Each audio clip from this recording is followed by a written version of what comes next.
Alright, Carolyn, you ready? Got pretty bloody for me last time too. It happened like right when the stream went off, I played for like an hour and a half. Right when the stream went off, I got stacked like ace versus the very next hand. I remember. You didn't see it. Oh, I was there. Thick card. 40 is on. It's like I feel you sympathize with the loss of production value. Yeah. For you today. What's up, brother? Are you full?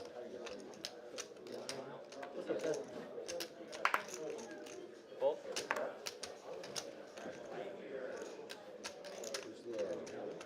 Yeah, that one. Oh, no. Got that. Why did that in the street? 140? That's not bad. I'm just leaving. And the stream's an hour long down. I'm only here for 30 minutes before I leave home. So now I'm going to be here 30 minutes. That's all. I care. That's not what we're doing. Call. Fold. I just happen to be about to leave. Now the draw starts. Whatever. I made $100. Call it worth it. You've got nothing else to do. Yeah. It's just one of those moments where it's like... Don't pretend you got excited. Call and fold. 3 players.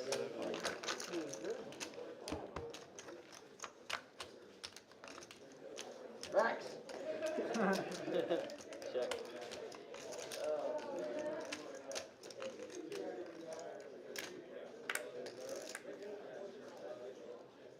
Bet it 200.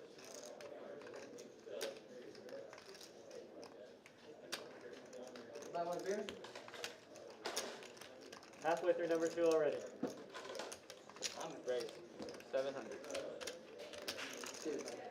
That's the good thing about having a warm-up game before we start. This game's starting like it's already been playing for an hour. Yeah, it's great.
Hey, what's going on, everybody?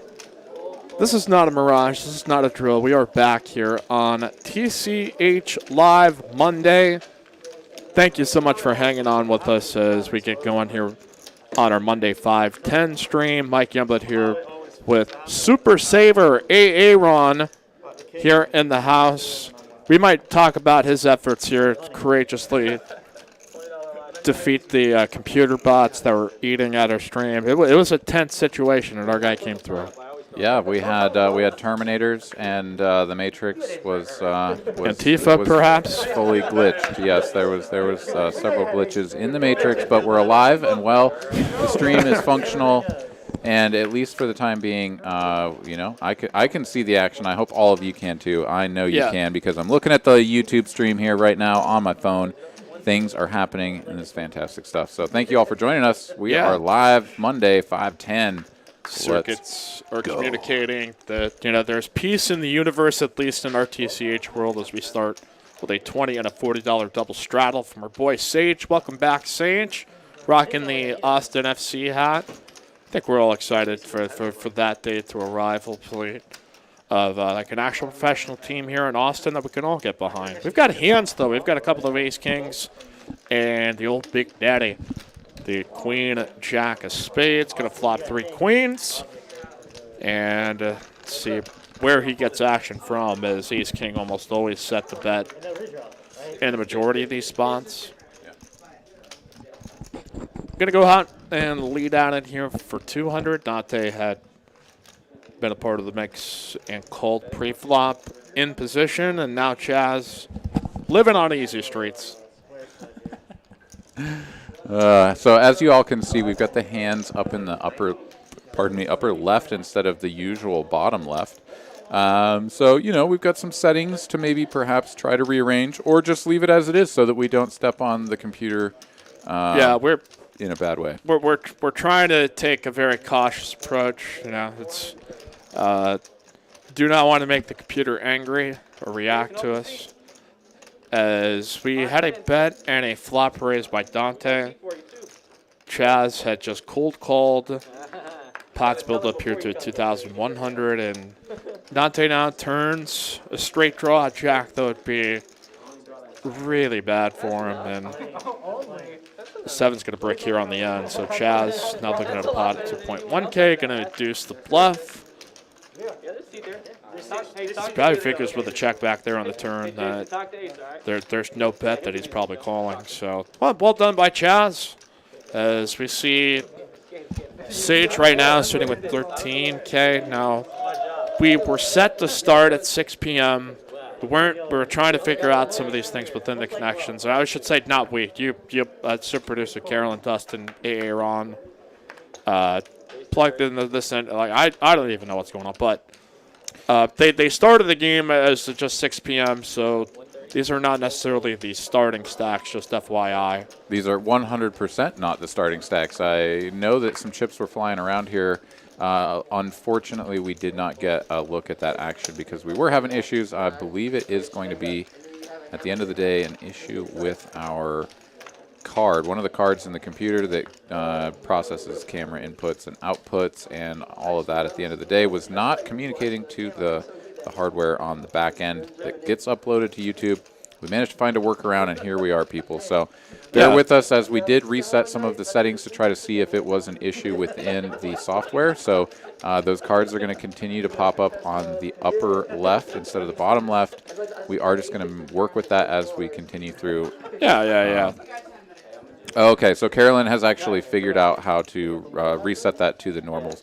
So we'll be back in flying high here before long. Yeah, so we appreciate y'all being patient with us as we get off and running. Sage now flopping 3 deuces. Wheel draw here for Adam as we went 5 ways.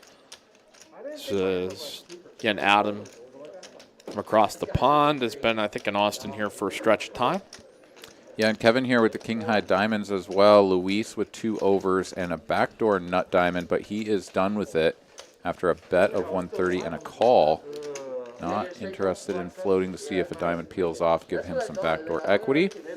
Sage just going to put in the smooth call as well, so playing this one a little bit dangerously if a diamond were to have peeled off right there, but with a hand as strong as trip deuces, a lot of your opponent's not going to have a deuce. When you control one of them, feels pretty safe to let that come off. However, I'm so happy it wasn't on stream now. Kevin is going to get there on the end. King high diamonds coming through.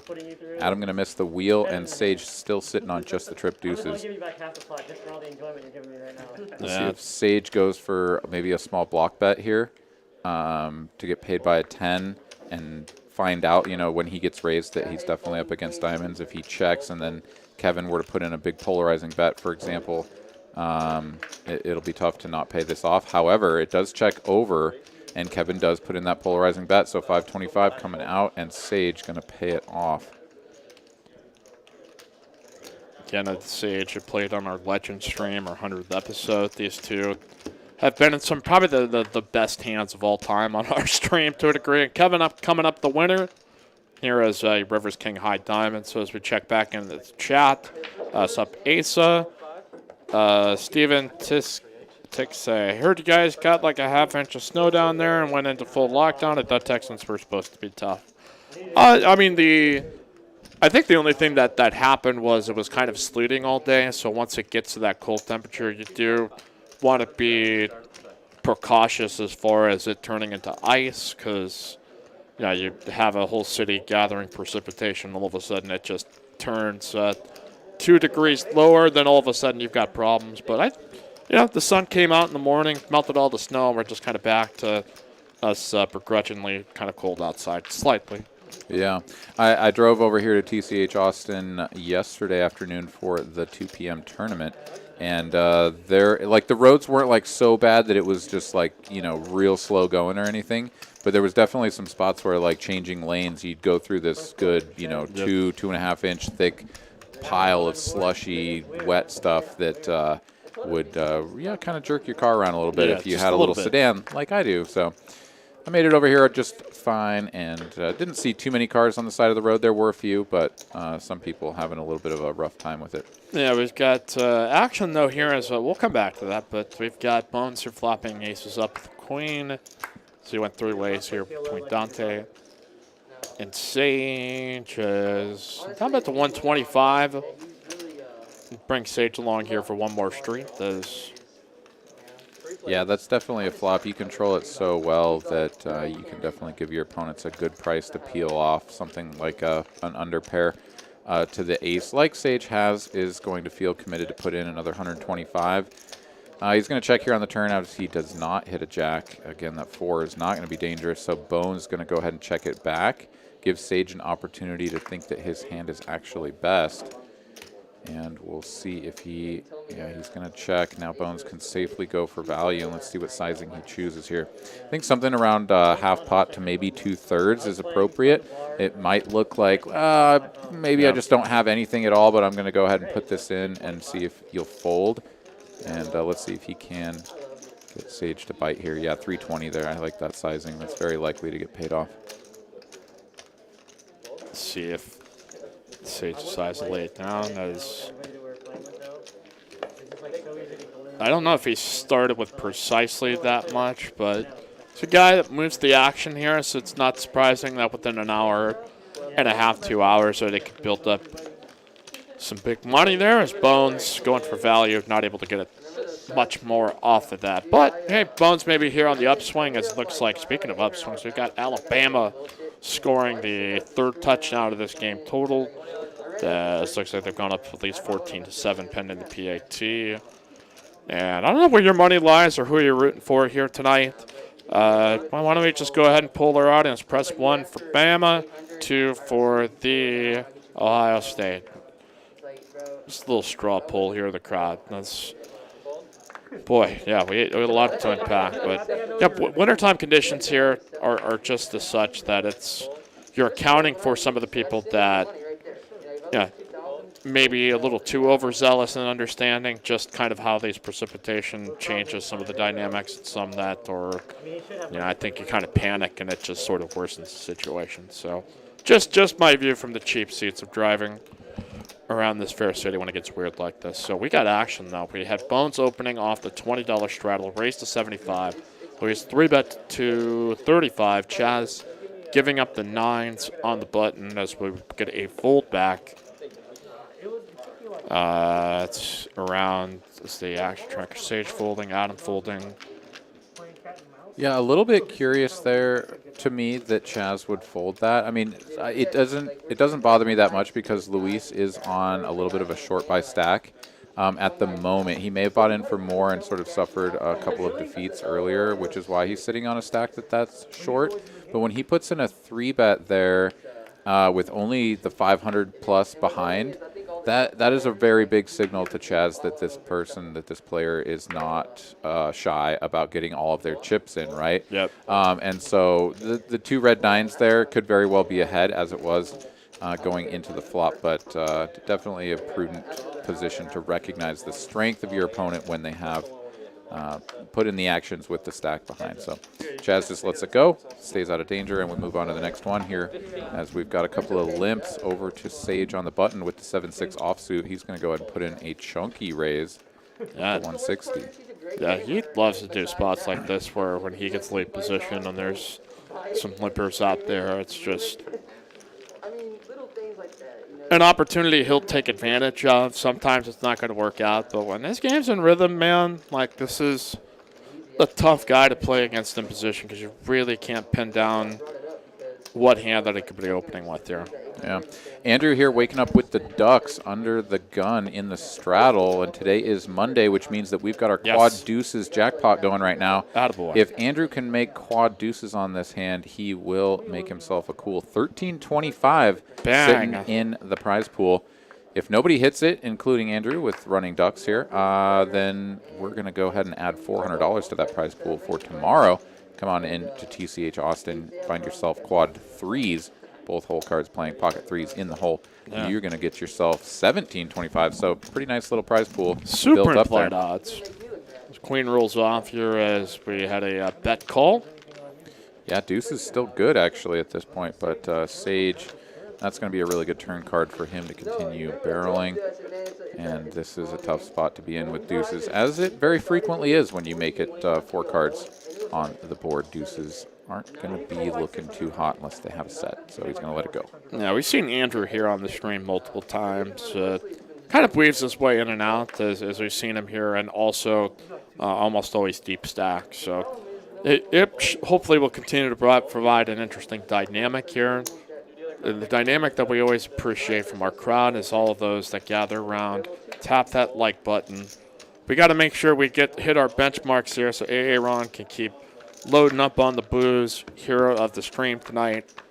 I think we all owe him a drink, including myself, which will not, unfortunately, be this Rain Total Body Energy Fuel, which I've already started consuming. So that's just fine because I don't think I would want to go anywhere near that because I like tried light and fire. Well, I did. No, you did pour me a taste of that as well, yeah. and it also wasn't the grape good. that was terrible. Oh, okay. You remember that was the grape, and that was the C4, and that was like... It was horrifying, yeah. It was the look of death upon his eyes. I literally saw his soul contemplating, what is existence? Yeah, like just ready to leave this plane. Yeah, like, can I find another state to go to?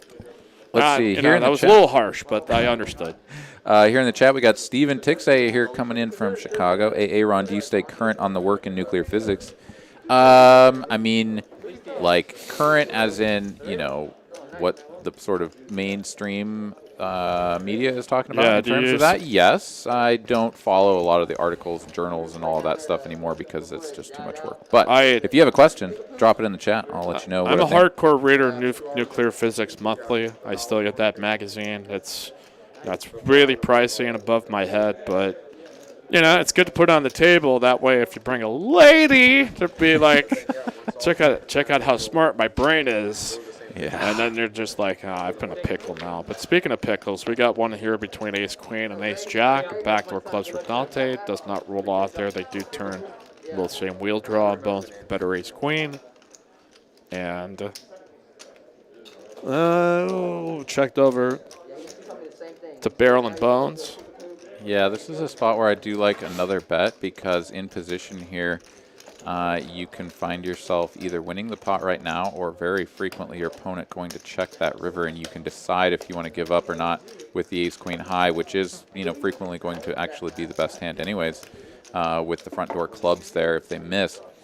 But Dante's just going to let it go to the bet of 400. Bones will take that small pot down, and we'll move on. Yeah, always moving on. Keep on keeping on. Life's a garden. Dig it. It's, again, our promotion here this month. If you play for 5 hours straight, that's 20% off your on-with rate here at Texas Card House. Along with our Mondays and Tuesdays quads promo, as Aaron said. Deuces on Mondays, threes on Tuesdays. Dollar bill, y'all, for all the cheddar. Make sure to come on out and visit us here at your local Texas Card House here in Austin. Tell them your Uncle Mikey sent you.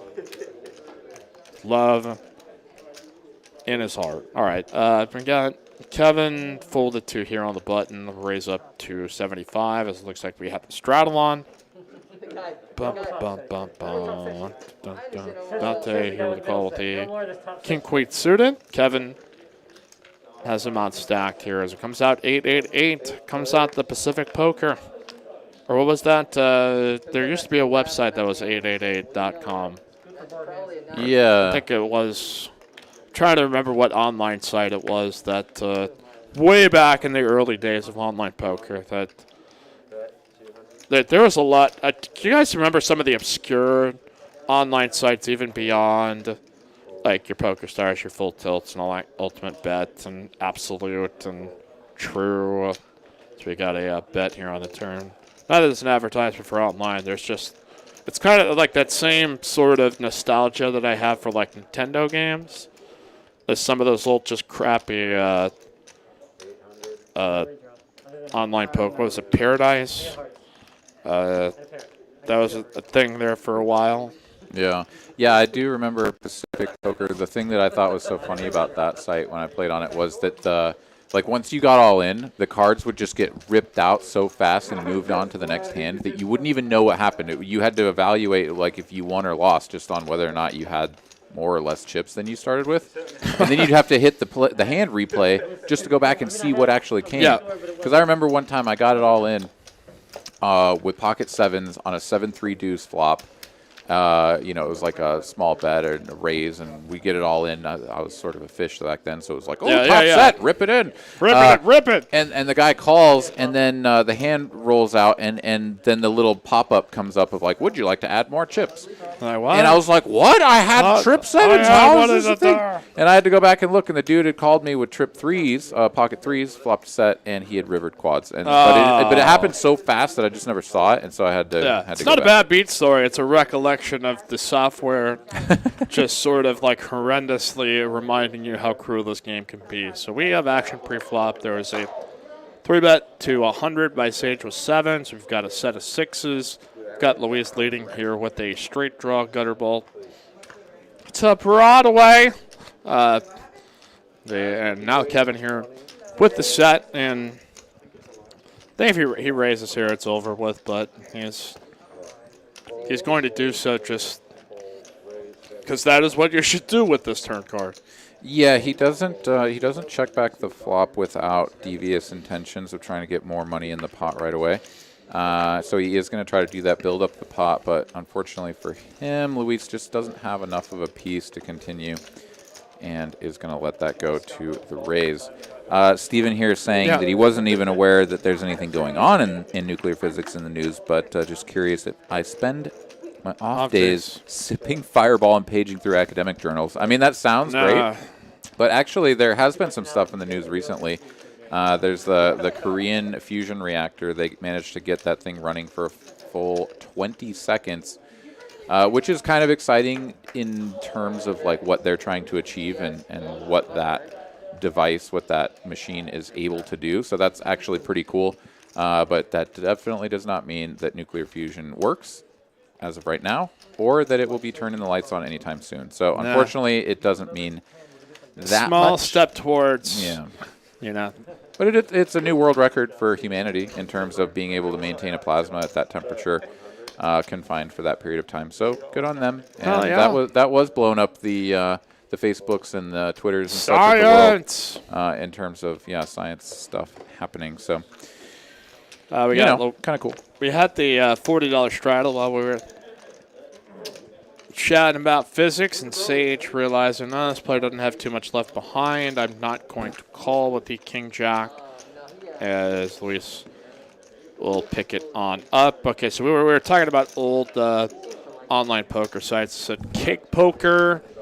I remember Full Contact, I think, was like Negrani's thing for a bit. Cake was vicious. Shark Tank Poker. I don't know if I remember that one, but Bovada, aka Bodog, the days of Bodog Ariangle, and Doyle's Room. I'm trying to remember if there was any absolute. There was. I feel like there's another one I'm missing, but it was kind of the wild west in those days, as far as the glory days. You could just with those really open a poker site on the Isle of Man or something. And dude, and those janky interfaces. I remember like some of those were just like, okay, we're playing like cartoon poker here, but everybody had their own little front-facing GUIs and such that were kind of fun. As we have Luis with Queen Jack, Chaz with 10-4, and no action here post. Sportsbetting.ag. Yeah, there was like kind of sports betting, Empire Poker, Bet Online, 5 times ACR, blackjack. There was kind of like sports betting sites that sort of got into it. That it was, I don't know how long they lasted. It was just. I'm getting a flood back of memories of. I remember I made a deposit online through Western Union during the halftime of the during the shutdown. Remember the Niners-Ravens game where the lights shut off? Oh, yeah. I was able to go to Western Union at a Kmart to deposit money online and still make it in time back for the game because we were, much of us poker playing tournament people. I can't even remember what side at that point, but nice. That's Steven. But you had to do all sorts of weird stuff to try to get, and you still have to a degree, but no action here on this hand. So don't want people to get the impression we're not keeping our eye on the ball here. So E. McKenzie, who's crushing. Apparently it's Sage because these were not necessarily the starting stacks. I believe there's a player or two not here in the lineup from which we started at 6, since we were trying to just get undo the mistakes of whatever E. McKenzie's centripetal force. Is that even a thing? From I was talking to Aaron about this. If you remember that episode of Breaking Bad where they have to use those super magnets to erase all the data on those computers and stuff. I think E just internally has one of those, just just in his soul. So he just drove by and it totally just kind of messed with our servers. So if you can give me a better reason, I think that's most likely Occam's razor is the most what was the term? The simplest explanation is often the correct one, or something. Yeah, no, that I was raised right. on The Simpsons, so I don't really know things. But we've got a bet by Chas here on the ace-3 ace board. Is Kevin here with a gutter ball? The raise up to 140.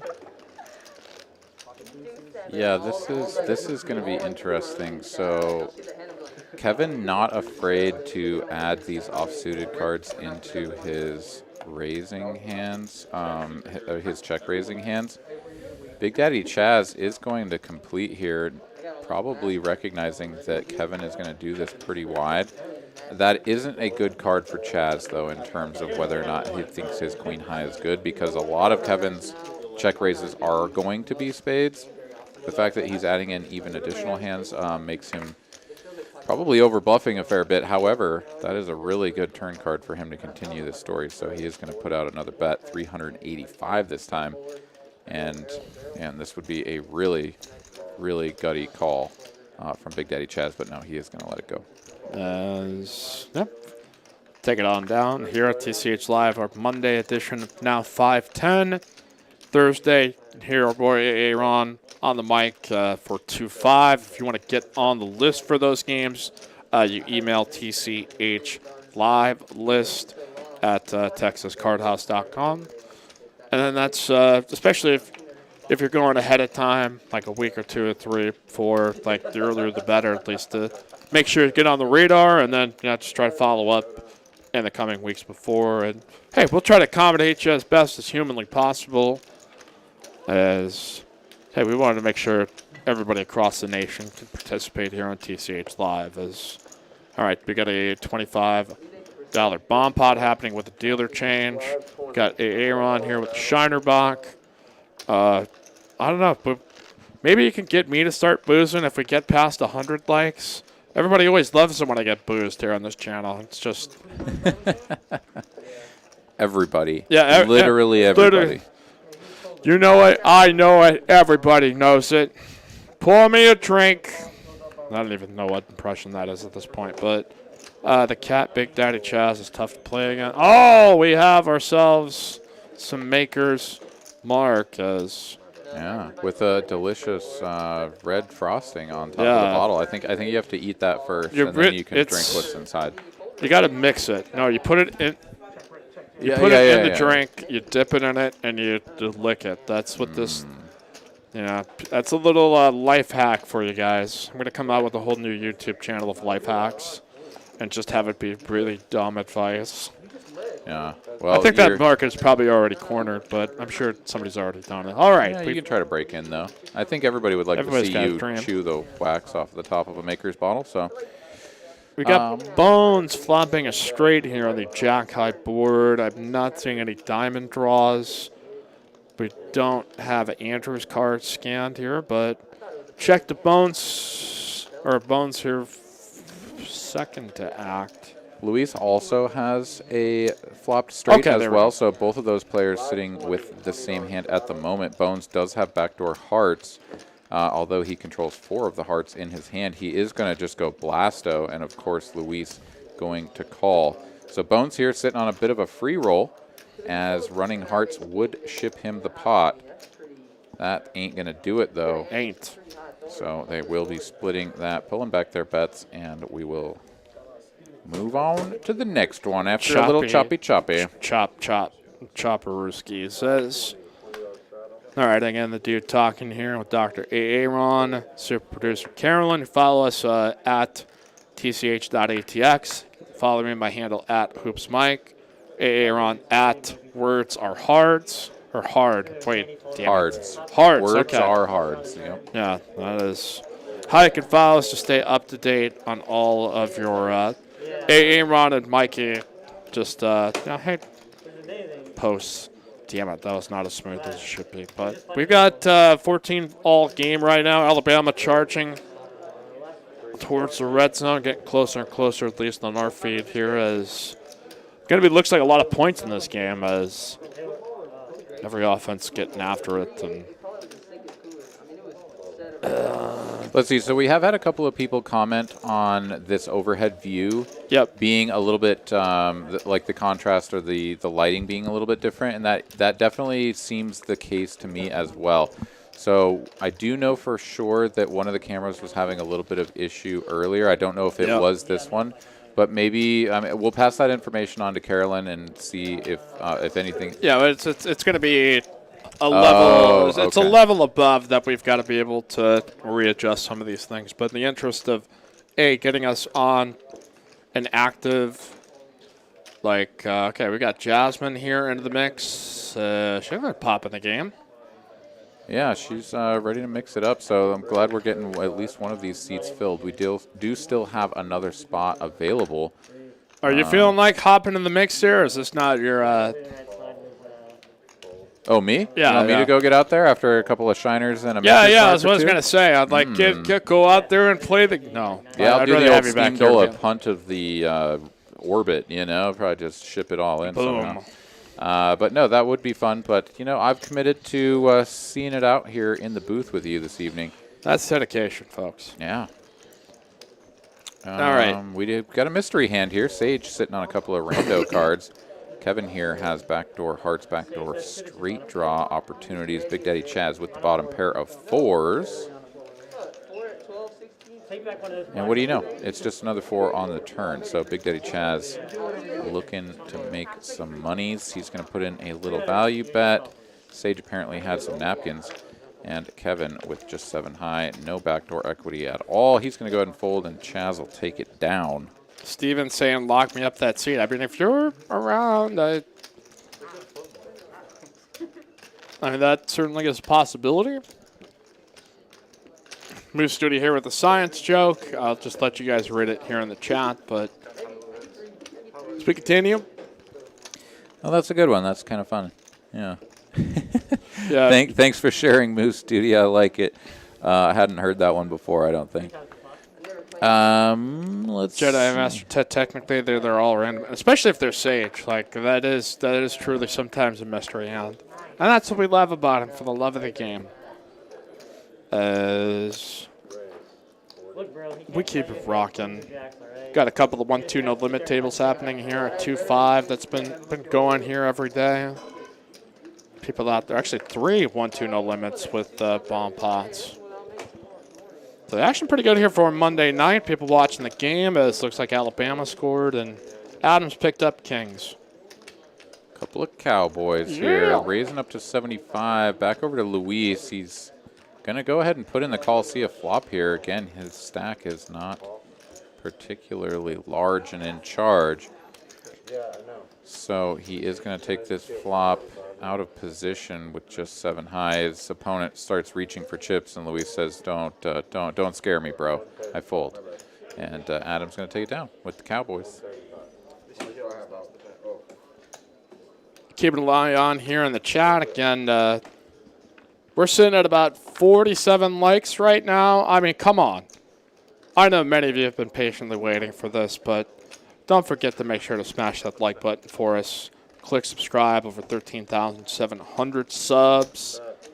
As we bring in 2021, it has certainly been a confusing year, and we're all trying to kind of stay sane and reasonable, and hoping just for all the best to you. As after the holiday season, maybe you're getting back to work, maybe you're getting back into the thick of things. Maybe your time is just opened up. You go visit any of our locations, especially up in Dallas, where we've got tournaments every day. And hopefully we'll have word soon as to what the plan is going to be for TCH Live. We just know that is pending. We're working on all the details to make sure that is operational to 100% of its potential. If you want to check out any of the schedules and what's going on there, check out our website, texascardhouse.com. Yeah, it's a camera thing as far as, I'm not sure which ones, but just a little improvisational work by the squad here just to make sure that we're up and running. And we'll take it for the time being and then hopefully continue to keep bringing the heat here. And speaking of the heat, we have got an all-in sham here by Jasmine with aces. Chaz had opened to 100 after the $20 straddle. And, well, that's probably an easy decision enough for everybody. Yeah, that's a pretty big shove. I mean, she's sitting down with just 1,000, but still an open to 100 there, or I suppose it was a 3-bet probably, or I missed the action. But anyways, going from 100 to 1,000, definitely only going to get called by exactly the top of his range. So I think I would have preferred something a little bit smaller, maybe go 225, 250. It looks really fishy, it looks really strong, but at least you're very likely to get your opponent to call because they're like, well, I mean, I can't really fold. Yep. And then you try to pile the money in on later streets. But as it goes, she's just going to take that one down pre. The aces don't get cracked, and she is going to add at least $100 and some to her stack. Decent entrance here onto the live stream. It's okay, so Alabama scoring. Now the shootout continues here. Yeah, I'm just happy to be here. Like we're kind of panicking to wonder if, like, all right, we're gonna get operational here. So I was already hyped for this game. I think we've got a great lineup here all together with everybody.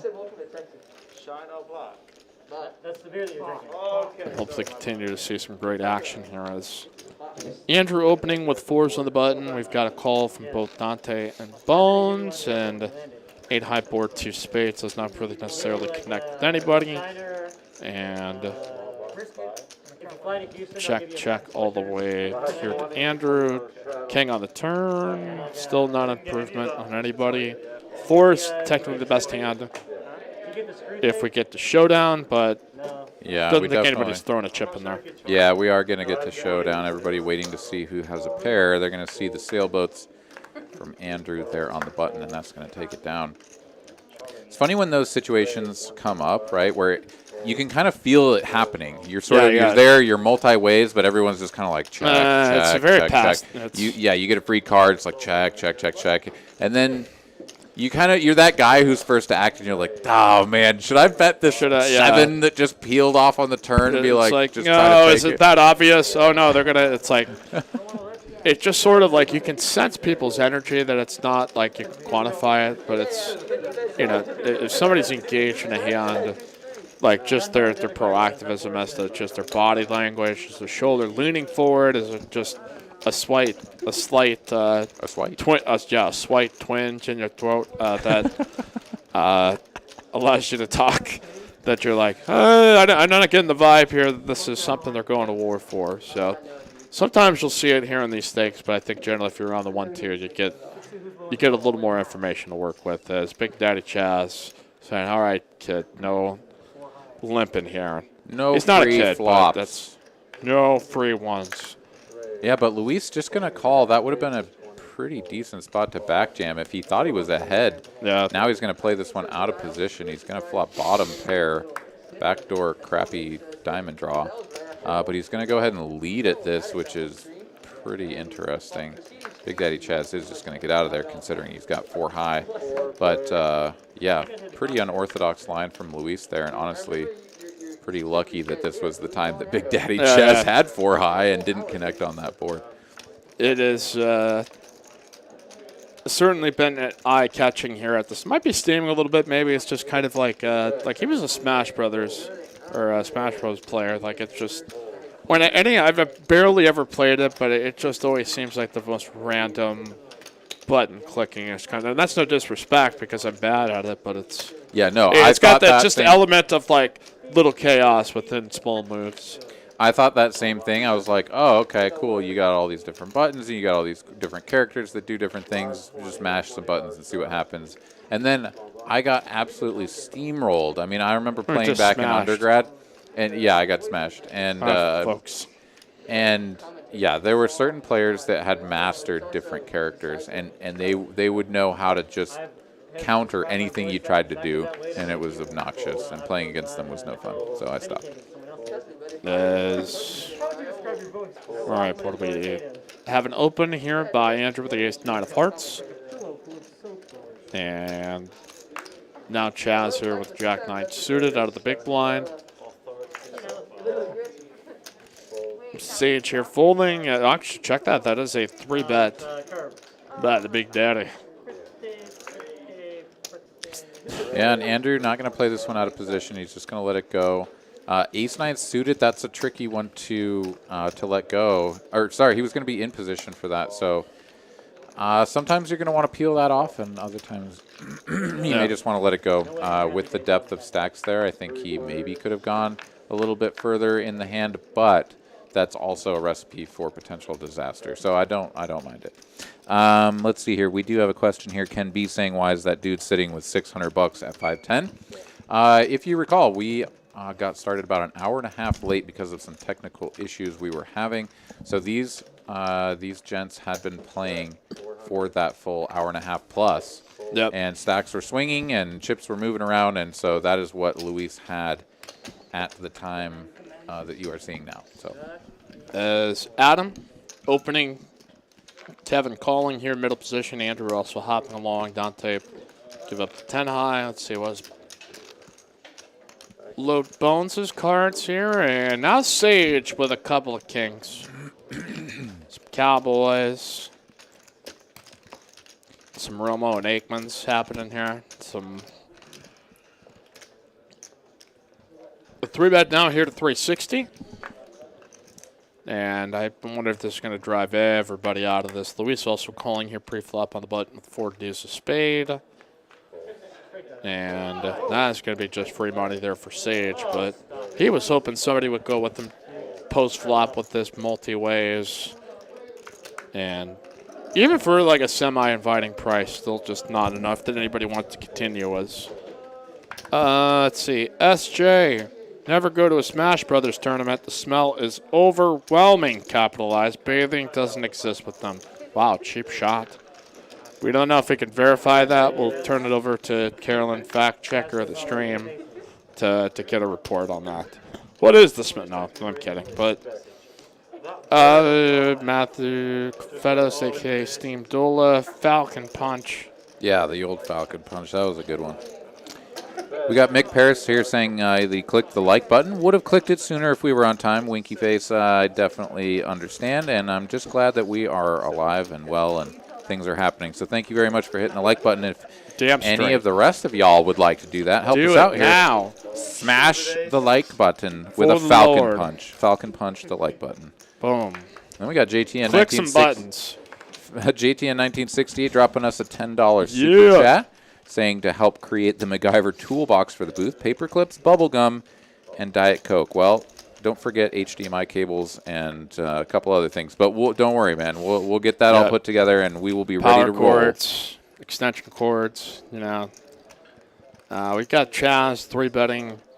Andrew opening here with ace-4 of clubs, and looks like we may have a targeting penalty here committed, and that could be big because, like, if you get a player ejection, especially a starter on Alabama's defense, the way this game's kind of going, that could be, you know, devastating for them as far as. Yeah, that poor kid's lights were out before he hit the turf. That was a pretty nasty shot. We do have Big Daddy Chaz here, 3-betting to 135 with the king, queen of clubs. Andrew going to put in the call here, ace-4 of clubs. We see one club on this flop. Andrew going to check it over. Top pair now with the king kicker for Big Daddy Chaz. He is going to continue for 150, just about 1/2 pot. Andrew not going anywhere just yet. He's got backdoor clubs working and the potential for a backdoor straight as well. Of course, he still has the ace overcard. He is going to go ahead and pick up the 5 of spades. That is going to make him open-ended now on the turn. Checking it over to Big Daddy Chaz.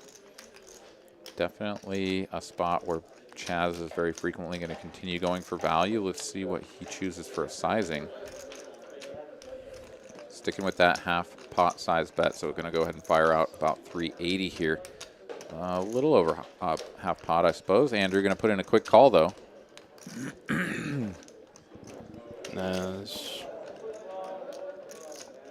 See what the river card peels off here as a different Chaz stack. The castle no longer in existence. It is just a stack of baller pinks there. The 500. Again, the black $100 chips, $25 green, the $5 reds. As we have reached river. Pairs up 7. Now Chaz. Now going here for the 3rd straight, and I imagine that is probably going to be the end of it unless Andrew really feels compelled in some way, shape, or form. Yeah, he pretty much snap mucked there. Okay, there. Got a little bit lost behind the graphic there, but yeah, Andrew did let go of that very quickly. Big Daddy Chaz not too concerned about the 7 pairing up on the end. Still going to go for value there, try to get paid by Queen Jack, Queen 10. Every once in a while, Queen 9 suited.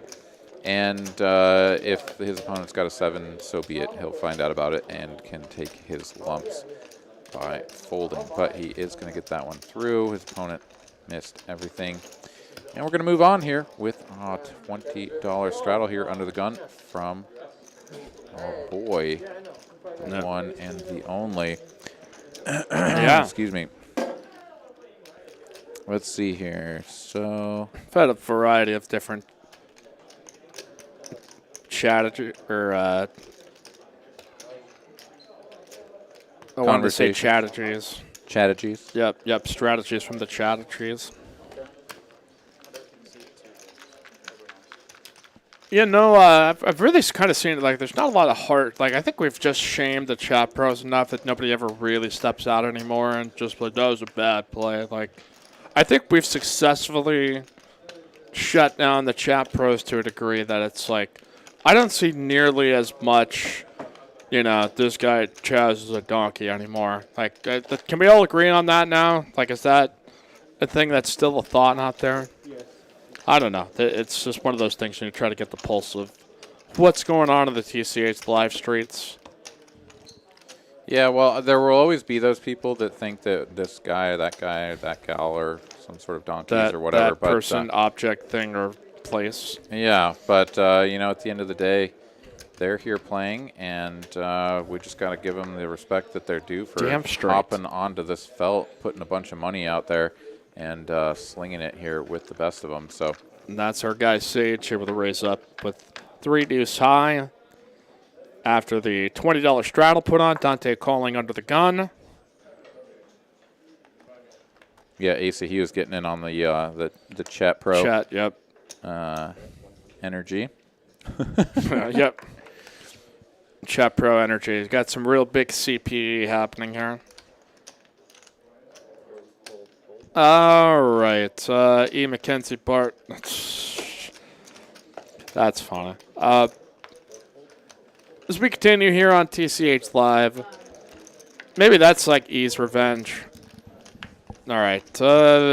Stephen A. Ron Mike, what are the over-under of actual pros are in the chat? You know, and I think it's rarely ever the live chat. It's usually like the comment section after the fact.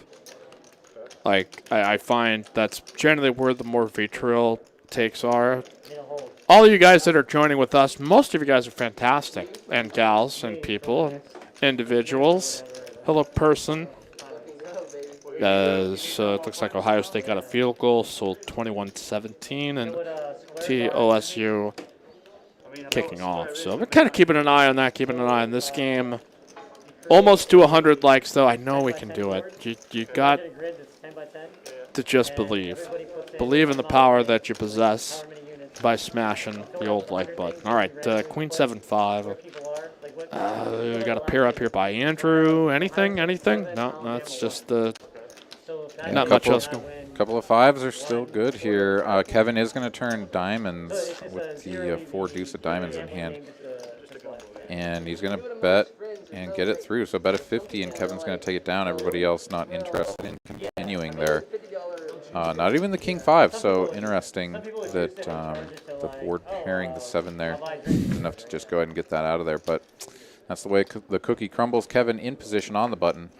No, he was in the small blind, so he just fired away at that and managed to get it through. So, Allison Chains, how dare you comment on someone's play while watching people play? It's like, no, I've never had a problem with that. And it's just sort of like reduce it to like the lowest point you can make versus like, hey, you're going to fire on in there. Why was that play bad? Why was that play great? Well, that's what I appreciate the most about the people contributing throughout the show. Is, you know, we oftentimes will get those folks that are willing to go into a little bit of depth, not just criticize, but... Yeah, you're like, hey, man, what's your perspective? Yeah, like, I think that this or that size was bad, or like, oh, boy, like, that is a check raise every day, you know, that sort of stuff, which is all fair game. I mean, yeah, that's put great. it out there. Let us know what you're thinking, but, yeah, when it comes down to just, like, simple character assassination, like, oh, that guy sucks. Stupid. Why? Yeah. I'm going to have to book my tickets to Texas. Like, God, yeah, I hope we see ya. Yeah, absolutely. All right. Speaking of, we'll hope we'll see you here, as we've got 3 players and a 3-bet by Bones out of the straddle. Kevin had button raised with 10s. And we got 3 players going to an eye-sized pot. There's nobody flopping much of anything. Kevin's still the best hand, but... Yeah, Andrew being in there out of the small blind with the king 10 offsuit is definitely the most surprising part of this. He's going to have to play this out of position with a hand that really is not going to connect well. And if it does, a lot of times it's going to be dominated. So it is going to check through. Kevin going to go ahead and put in a C-bet of 400 here. Not even a C-bet. I guess he just called Bones 3-bet earlier. But after neither player, Bones nor Andrew, connected, Kevin is able to put out a little feeler, probe bet, and take it down. Both of his opponents will fold.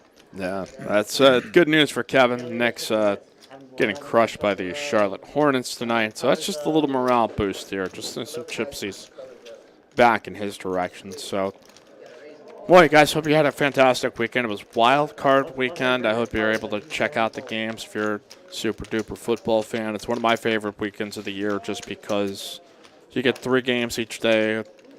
It's generally always something big on the line. We had Nickelodeon's edition of football for kids and family, which I thought was hilarious. And some surprising finishes, and hopefully sets up here for a good following weekend. And if you want to join us here at Texas Card House on Saturday, we've got the $100 re-entry or one add-on tournament. And then on Sunday, again, the $170 7K guaranteed prize pool tournament that we do each and every Sunday. So what do we got here? Race up by Sage. Kevin here with King 10 and King 5 for Bones, heart draws, flop straights, top pair. What else do you want here? We got action. Yeah, this is exactly the flop that you would sort of construct if you were like, how do we get these three hands to put a ton of chips in the pot? So, yeah, everybody's got a piece here. Bones, King High Hearts. Sage going to go ahead and flop top pair. Top kicker with backdoor nut hearts. And Kevin here flopping the Stone Cold Goods. King 10 offsuit. Bet of 125. Bones going to go ahead and definitely put in a call here. Over to Sage now, who's looking down at top with the backdoor hearts. And really don't think you can go anywhere here. Raising doesn't make a lot of sense. If you get 3-bet, you're really going to be in a tough spot and very likely have to fold away your equity. So I like the call. We're going to go 3 ways to a turn. Let's see if this juices it up anymore. It creates another dynamic, but we'll see if this is an opportunity for Kevin to get more, or to force out more opponents here. Yeah, so that's definitely an interesting card. Sage could presume that, you know, if one of his opponents like Kevin had something like Queen Jack, he is still behind. Or if they had a hand like a Jack 9 or something they've just filled up. But kind of tough to find hands that really make a ton of sense here that aren't just like King 10, right? Like a lot of the hands that your opponents are going to have either a 10 or a king in it. Let's see here. So it's going to go check, check again. Kevin going to continue here. 305 now. Over to Bones. And that card really puts probably the most pressure on Bones because his flush coming in might not even be good for him. So he is going to go ahead and just get out of the way, even though that is a pretty small bet. So Sage now with no further actions behind. He can go ahead and call here for 305. We're going heads up to a river. Hey, Luis. Yeah. Could be a potential danger card here for Sage, but yeah, now the Queen Jack does not beat him anymore, so that is one reason to think about putting in a call here, but we'll see how big Kevin goes. Pot of about 1,100.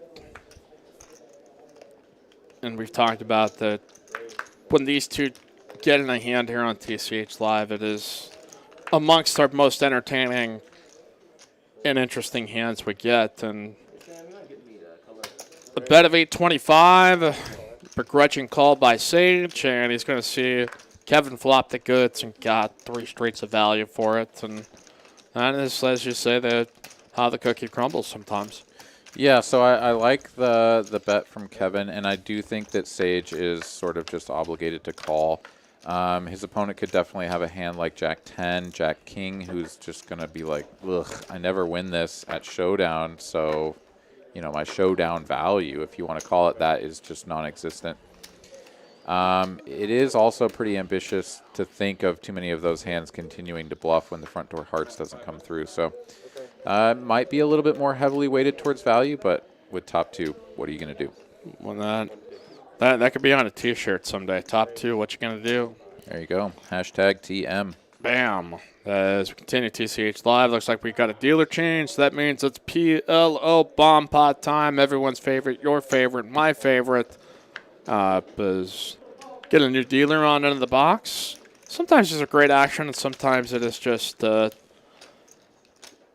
everybody kind of nut peddling here to come out there with their best high value hands. As we get, all right, it looks like we probably got Platoon here in the box. Boy, Matthew. And Alabama is continuing to put points on the board here. Oh. And I mean, both teams really, but my goodness here. We got 17:28 with time left in the second quarter. That's I saw the line, I think, on Bovada was +9 on Ohio State. I think it was like +6 here for the first half. So, I don't know. I always love kind of keeping an eye on that. I know the betting crowd might also be rooting for something tonight. So, Allison changed. Live in SoCal. It's currently illegal to play. Watching keeps my poker mind sharp, and always get to see what people are doing on the felt in specific situations. Peanut Gallery interaction fun. Yeah, most of the time it's fun. It's, we've prefaced this enough. Like, the best part of this, doing this show, I think to a degree, was the interactions with the people that we've had over the course of this last year and a month. It's like we're all a little family just yelling at each other about stuff we don't control. Okay, we've got King High Spades, the overpair for Andrew. And let's see who else has got. We've got Luis betting here. Half pot. Yeah, Luis with his cards, still a mystery to us. Kevin here doesn't have anything to go, so he's going to take a look and then throw it away. Andrew here, yeah, as he said before, he's got the Cowboys, the overpair, and the second nut spades. Still not sure what Luis is holding there. Andrew now has kings up, kings and fours on board here. Luis, though, looks to be cutting out another wager. And indeed going to go ahead and push something to the tune of 200 out there, leaving himself enough chips to rip in on the end. 410 remaining in his stack. So about a 230 there over to Andrew now, who, as we said, picked up a pair of fours on board to go along with the kings, but that looks to be the look of a man who's folding, and sure enough. So, I don't know, I'll have to go and tap Luis on the shoulder, ask him what he had, because we're never going to know from the graphics there. Hey, shout out again our boy E. McKenzie, Cedric Torino, the Poker Traveler. They are on a meetup game tour across the state of Texas. And coming up, they've got a meetup game, it looks like next Friday here at Texas Card House here in Austin. Followed E, Stream Wrecker himself, live in living color, and IH8 Poker. I mean, just brimming with enthusiasm right out of the gate with a great game of poker. It's not, but IH8 Poker, otherwise Poker_Traveler, Friend City, and E, playing poker for a good cause. Yeah, so that's going to be the 21st here at TCH Austin. Come on in, get yourself a seat at one of the 1-2 tables or one of the bigger games, and they'll be moving around the room, getting some action with all of you fine folks here in the room. So come on down, check it out. Let's see, we had a question here in a chat. Yes. Phil Martinez says, yeah, what's the buy-in for this game? Has the minimum moved to 1K, or are we still 1K minimum buy-in, and then the maximum buy-in is as many dollars as you have to bring to the table. So uncapped, you could literally sit down with as many chips as we could supply here at TCH Austin. And I think that's quite a few. So, bring what you will and have a good time with it. As we've gone heads up to a turn here, Kevin with ace high, and behind Adam with the sailboats here on this deuce, deuce, king, queen, couple of clubs board. Adam was our pre-flop aggressor. He c-bet the flop, and he is going to continue betting here on the turn. Kevin ain't going anywhere just yet. He's going to peel off a river, which is a 9 of spades. Adam now going to slow down, and Kevin with just ace high here. Is he going to take his showdown value, see if his opponent was punking him with something like a 7-8 or something of that nature? No, he is going to try to win this through aggression. Fires one more. Nobody ever believes Kevin, so this... damn it, that was a touchdown here, Alabama. Yeah, Devontae Smith here, he's going nuts. That's his 3rd touchdown tonight. So, yep, the old Ohio State getting punched in the mouth here a little bit. So Kevin's going to get that one through. Adam not going to look him up with the sailboat, so Kevin going to take that one down. And we'll continue here, TCH Live, Monday, 5-10, uncapped. No Limit Texas Hold'em. Bang. Alabama now over twice the number of points that Ohio State has. Now, there's a lot of points happening there in this game. As William Lottie says, I'll head over shortly. Is he playing mixed games or he popping on the stream? I'm hoping William the Net comes in here into the 5-10 game. Becomes a force to be reckoned with, but I have my skepticism on that. If not, let's go. Come on, let's go. But as we continue, Monday 5-10. Some pretty raggy hands getting folded out all the way over to Bones here on the button. He's going to go ahead and pump this up over the $20 straddle. King deuce of clubs. Luis here going to quickly put in a 3-bet here, relatively small sizing. Don't hate it when he has sort of a smallish stack behind. Don't need to commit too many of your chips pre-flop unless your plan is to sort of bet jam or even just open jam on the flop. However, Big Daddy Chaz is ready to basically play for everything that Luis has in front of him. He's going to put in a chunky 4-bet here. See if that'll get through. It does all the way back to Luis. 420 to call. With only 850 in his stack, he really just needs to ship or fold. Boom. And with a couple of 10s against Big Daddy Chaz, I think that most of the time you're just going to have to go with it. However, things may not have been going great for Luis tonight, considering the fact that he's sitting on that stack. Yeah. He is going to put it in. And a quick call by Chaz or 430 more. Depending on what exactly Luis has, but by our count, that's a solid 1K. We got a call, and we got Queen Jack 3. Terrible flop for 10s. Backdoor straight possibilities, no backdoor flush possibilities. And it's just tough to beat Chaz. Just try to play him post flop. You try to rely on the poker gods to get one through. And he's arrived at top 2. And that's going to scoop all the money there. And see, maybe we got another seat open or we got a reload. But the way more chips coming in front of Chaz here on 5-10 night on TCH Live. Hit the like. We're at 99. Come on, a couple more and I'll take a swig out of this maker's mark. And we'll turn this night around here for the last hour of this. So.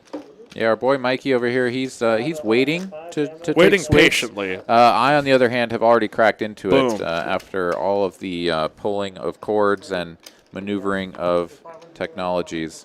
I needed a little beverage, so I'm way ahead of him. But help us out, hit us up with the likes on this program, and we'll get Mikey plied with a little bit of maker's mark. Do some rampaging. Oh yes, I could do some of that. I think I'm going to rampage through some Taco Bell here later too. You know, I got an itch. it's always good to mix in. I was really super happy that my big crock pot of chili was freaking phenomenal. Like I made that just specifically for this football weekend. Paid off. We got snow. I felt like I was at home to a degree. I know everybody really cared, but it's I'm trying to make this my year to discover what is really the best chili. Like real chili, like good, goddamn good chili. So we've got Andrew 3-betting here to 135, and Adam calling here with Ace Queen. Here we go. Yeah, so heads up to a flop. Adam out of position here. Gonna flop 5 high here, so both players picking up a gutter to the wheel. Check over. Andrew gonna go ahead and c-bet at this, perhaps 150. If I'm not mistaken, we are going to get that bet read in and up on the action tracker, but probably not anywhere that Adam can go quite yet. He does have, like we said, that gutter to the wheel. He's also got backdoor diamonds working, and in fact, he is going to put in a small check raise here. Now, this is a pretty interesting move. If you're going to balance your range, you're going to want to do this with something like pocket 6s sometimes and some diamonds. Potentially. So here comes the diamond. Adam controls that ace of diamonds. That is the key card right now. 935 in the middle. He's going to put out a bet of, well, it's inconsequential because Andrew is going to snap fold. He's a bet of 500, leaving himself just 940 behind. That was looking very, very value-y. And Andrew wasn't going to have any more of it. Mike Kimball here with AA Ron, super producer Carolyn. We also got producer Asa here in the chat. Shout out to our general manager Dustin helping out beyond the scenes to try to get us up and running. I mean, it's a team effort, and I had no part of it other than just trying to be encouraging. So, Nick from Yuma, does Vittorio still play at TCH? He is like a law school student, so I think that's tangled into some of his time, and I think it might be traveling. But I have not seen him in a while. But I'm not here every hour of the day. Aaron, you're here like every day. No, I kid, but You're not wrong. no, you're. I do play here a lot. If you want a piece, if you want some AA Ron dollars, come on in. Play at TCH Austin. Yeah, be a chat pro and announce what your screen name is. And say, I didn't like what you said there, AA Ron. I'm going to come and take it. All right. We've got Raised by Bones in the cutoff. Sage here with a call. As I let everybody know that Fat Sal sandwiches here in Austin, they would always have the greatest greeting on the phone. It's like, Fat Sal sandwiches, we're making sandwiches over here. And like anytime I had to do like a mobile order for favor, like I just had to go through that whole routine. And it's very catchy. Nice. But anyway, Bones here with top pair and bet and a quick fold. Yeah, that's kind of the reality. Sometimes I see new spots opening up here. I got a question about your chili. So what all goes into your chili? Give me give me the basics. Okay, so I just start with a sauteing of the onions and then do probably like three or four big ass onions. Just chop them up, saute them in the skillet, season some of those onions, and then cooking beef. I also did it with chili, or not chili, of course. What the fuck am I talking about? Turkey. I put some chili in my chili. Yeah, I put some chili and I put it right in there, right it out of the can. There was red enchilada sauce, a couple of different spices, the paprika, chili powder. I got you. I mean, I don't think there's anything special. I just like slow cook it for like 8 hours and bay leaves. Some other spices, beans I put in later. What beans? Skinny beans, pinto beans, generally. Okay. I don't fuck with black beans. Or whites? I don't know. I mean, like I don't even really like beans to begin with, but I just I included the mix. I put corn, cut up some carrots, cut up some celery. Yeah, carrots. Yeah, you got it. Like, Carolyn's a big fan of the carrots. It just adds a little extra garlic, of course. Yes. Oh yeah. So. I'm trying to make this my masterpiece, and it's gonna. While it's still cold, there's just the perfect food to just fucking gorge on it. Just like out of a trough, pour it in a bowl, boom. But no excess time having to make food. Just cheese and sour cream. Damn straight. Oh yeah. Let's see here. Let's get back to a little bit of poker. I want to come back to what you we'll just described come because that back. sounds good. Kevin getting about 70 here on the end after we went check bet call on the flop, check turn.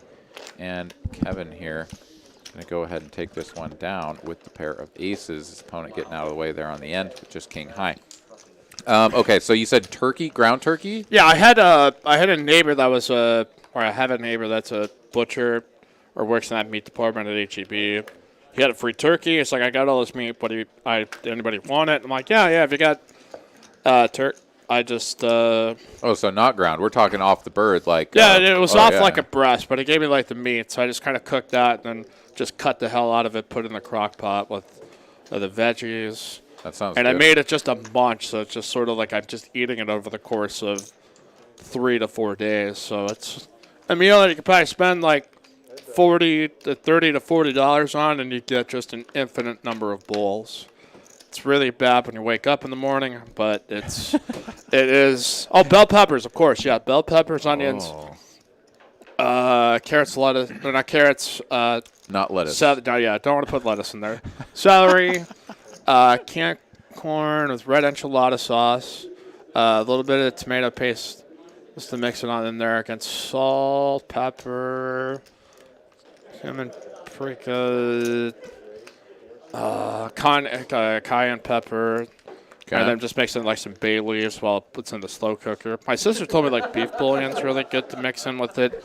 Somebody also told me like people put peanut butter in it, which I'm not adventurous enough to try, but yeah, there's a couple of those weird quirks where people will be put like beer batter and shit in it. It's like go out into the desert and find yourself this special leaf, and that's like the secret to, like, yeah.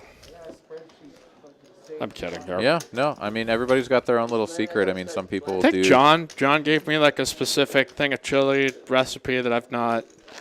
I have it somewhere, but it's some whole elaborate. Like I don't get the beer batter thing, but I think that's where the professionals lie. So I might even just take like a stash IPA and pour that in maybe the next batch sometime.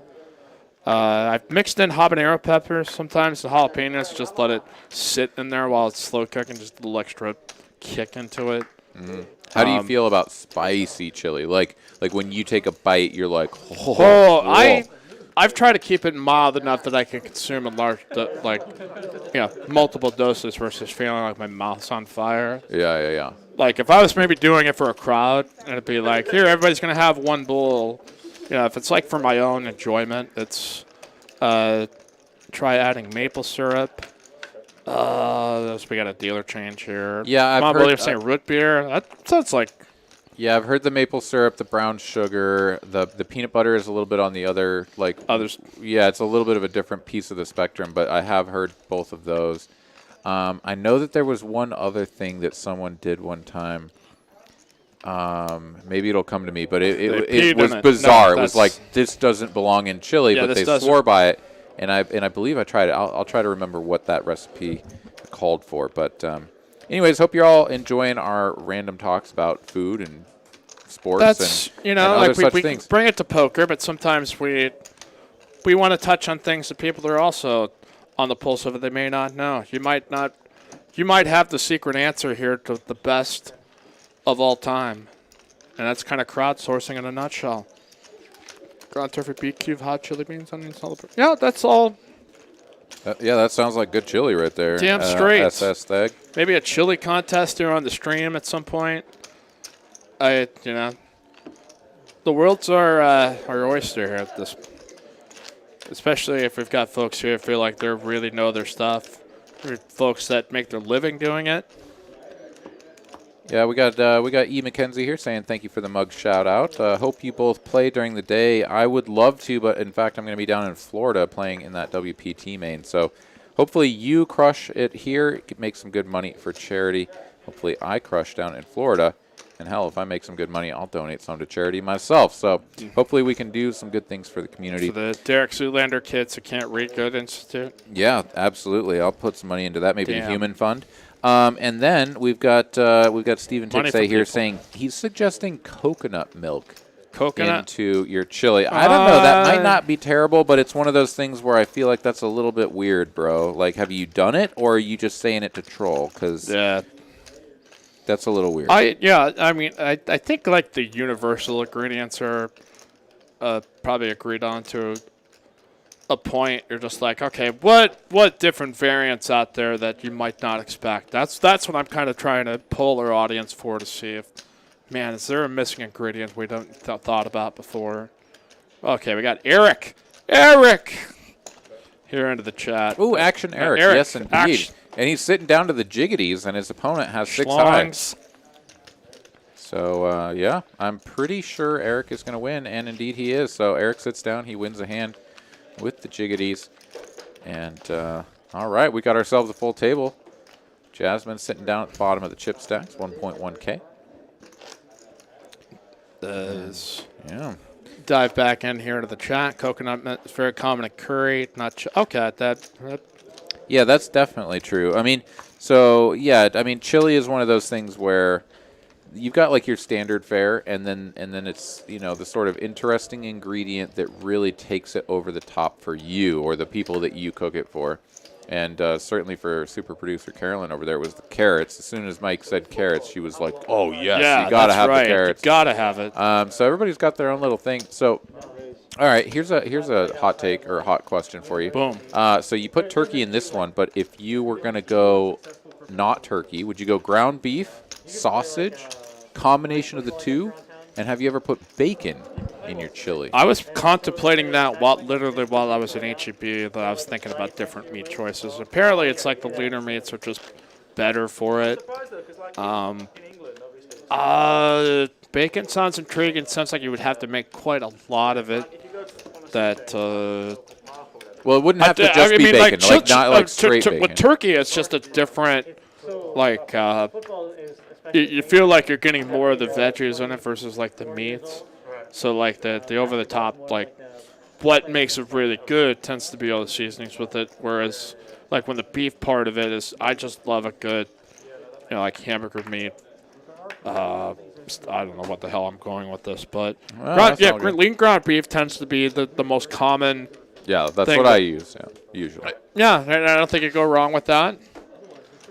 I'm trying to think of alternative meats. It's like alternative facts.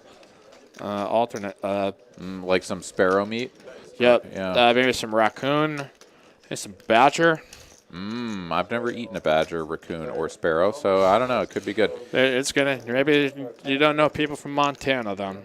Yeah. All right. Big Daddy Chaz. Yeah, we have poker happening. So Big Daddy Chaz, he's going to open to 40. Get 3-bet by Andrew on the button. King, Queen of Diamonds up to 140. Big Daddy Chaz, he's going to complete. As looks like these football kids are headed off to the locker room. Or maybe they're headed back from the locker room. I can't quite tell. They aren't socially distancing. Shot them down. No. I'm sure probably by this stage everyone's been tested to death. Yeah, well, geez. Big NBA's having a lot of problems with now that a lot of COVID positives have broken out. Yeah. Big Daddy Chaz here, he can't seem to miss. Not that he's trying to. So he is going to have top pair here. Going check on this flop to a 6 of spades. Does bring front door spades in. But Big Daddy Chaz, he is going to go for value from a spade. Going to bet 160 here. Over to Andrew with just king high.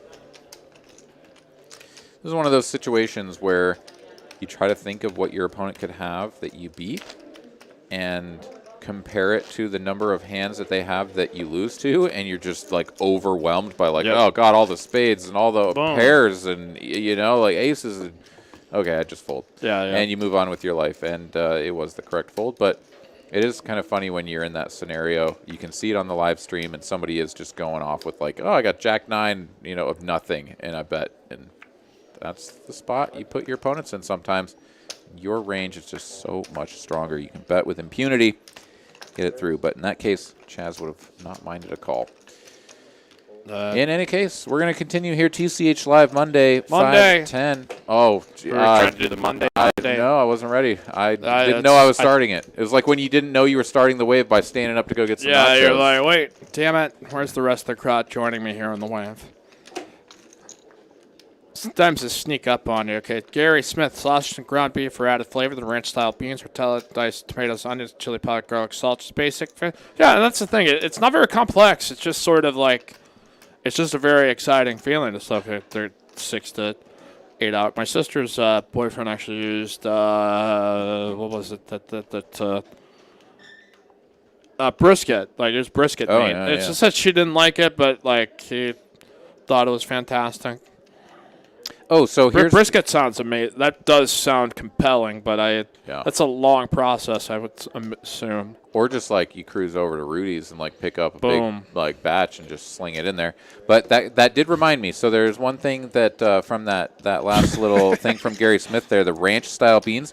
One of the things was that instead of bouillon, you use the ranch packets. Yes. The ranch mix packets. Oh. So it's like salty. With a little bit of that, I don't know, powdered milk, whatever the hell's in there that makes it creamy, and that can make a pretty good thing. So, anyway. Smarts, a small bit of censorship might be nice and chilly, Mike. You got it right there. Just a little bit makes it go down. Jasmine raising here to 100 with ace jack after Sage limping with ace king. He's going to flop ace high clubs, and it's actually Kevin that's in the hand, not Jasmine, but either way, the action was that there was a raise to 100 here by Kevin's hand, which is the 8-4 of hearts. Don't worry here, we're loading. Think about chilling. That's really the American way. I know, dude. I'm really pumped about my decision set to off get Taco Bell later. Like I'm ready to go. I only have a little bit left, so it's. Oh, really? So I can't even, like, barge into your home and eat the rest of your chili? Yeah, if I had, like, the full, I would offer it and say, let's go ramp play against some. Mm-hmm. Sage here with the check raise and takes now. We should do a TCH potluck sometime. Yeah. I guess no. We got to keep it down low because of the whole COVID situation. Yeah, Sorry we weren't able to do that Christmas party for that reason this year, just because it's very tough to try to gather everybody and have a good time and do it inside, and it's not the temperatures we can kind of do outdoor stuff yet. We'll get back to it, I think, at some point when it starts to heat up again. But man, we got to have ourselves a good old-fashioned chili cook-off. macaroni and cheese cook-off. Oh yes. So when I go to a potluck, that is almost my always my That's your go-to. go-to. I make a good macaroni and cheese. Man, TCH I'm poker getting and chili hungry up in here. cook-off. God, no, this is just Sage gave me a gift here before the stream, and I actually left it in the car, and I should have brought this in. Those enchiladitos treats. They look good, but I had that snack in the car. He's like, he's like, hey man, it's perfect when you're having like a beer. What enchiladitas? Yeah. What on earth is that? These things are Little like mini, spice. like bite-sized something. Yep. It would have been better if I had just brought it, but I'm a moron. So that's, no, I probably would have could eaten have half of them, demonstrated so I it. don't think you're a moron. All right. Well, we got a middle pair here for Andrew. Not much happening here between Dante and Sage, but a hand occurring. We recognize. Here's an idea. All right. 9 people come together. Boom. They all have a dish. It gets ranked by the room, and then they all start with a different stack according to how well their dish performed in the voting. It's like and then they play a single table sit and go. That is genius. I really, you've got something. You've Yeah, got I something. trademarked that, whatever that is. I do it. Yeah, it's me. exactly. It's mine. It me. As long as we've got fair and accurate judges and a healthy grading system to be able to execute this. You know, Oh yeah. Oh, absolutely. Fully regularized. usual voting suspect. system. A crawfish boil versus a chili cook-off. Oh my god! I know. man. We've gone really far down the rabbit hole here. I am salivating. A crawfish boil. I'm gonna have sounds to hit this amazing. hand sanitizer to satiate my hunger. But let's see here. Well, that's just gonna go ahead and get through. Big Daddy Chaz sitting up there, 12.8K up at the top of the leaderboard. Jasmine still down at the bottom, just at the 1.1K. She's waiting to play a hand here for a little bit. She's not going to play this one. Ace 10 offsuit under the gun +1. She's not going to do it. I actually don't hate it. I do think that with the stack size that she has, she can certainly just go ahead and fold that. But that's pretty tight. You know, you come and sit down at this table and you're ready to mix it up maybe. Ace 10. Just going to let that go unopened. We are going to get an open from Andrew here, though. Jack 8 of clubs. Andy. Looking down at the ace jack offsuit. Just going to flat call from the cutoff.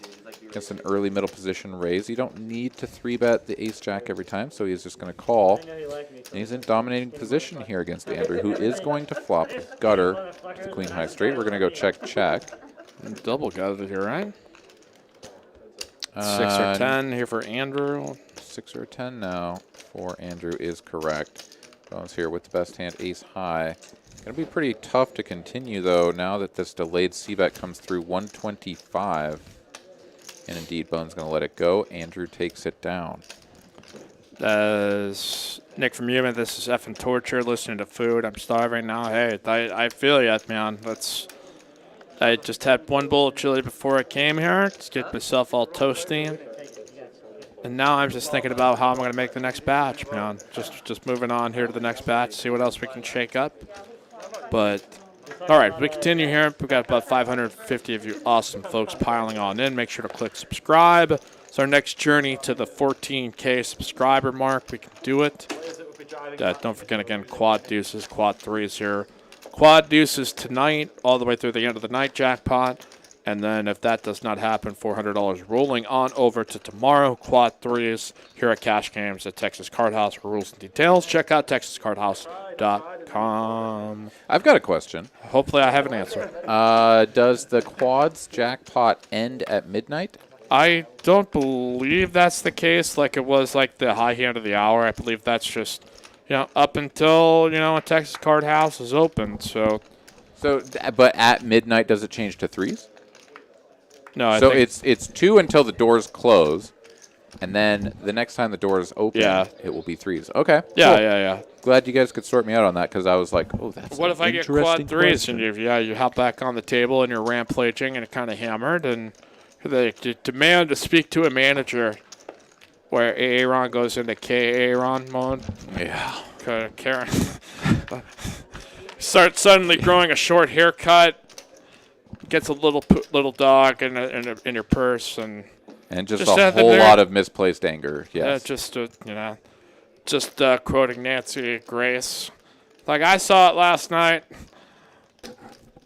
Is that still a thing on the Home Life Network or what? It's just like I've never seen the Home Life Network. What the hell is that? HLN or whatever, I think is what it was. Oh, thank God I don't know what that is. I feel like that was just... life is spared because Yeah. there's. my soul would suffer. I envy the fact that you don't know who that is. Me too. I'm glad so for me. mad.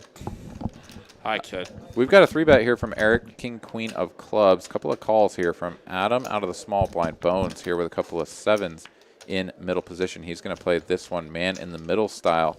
He is going to flop pretty decent for 7s. He is ahead. We're going to go check, check, check to a 3 here on the turn. That's going to give Bones a gutter to go with the best hand. Adam picks up no additional equity, still just sitting with the 2 overcards, but he says, you know what, nobody else wants a piece. I'm going to fire at this and see what happens. And sort of surprisingly, that is actually going to get through. I think that Bones should be defending there. Checks through on the flop to a 3 that does a whole lot of nothing. I like a call there. So Bones says, nope, I'm full of shit. Yep. Aaron, you can fold. Yeah, eat shit. Or you can go ahead and call all you want. I'm a fold. Boom. And we're going to move forward with our lives. Jasmine sitting there with a 3% VPIP. What is the Lottie line again? 15%. Jasmine. Divide by 5, the Lottie line, and you get Jasmine.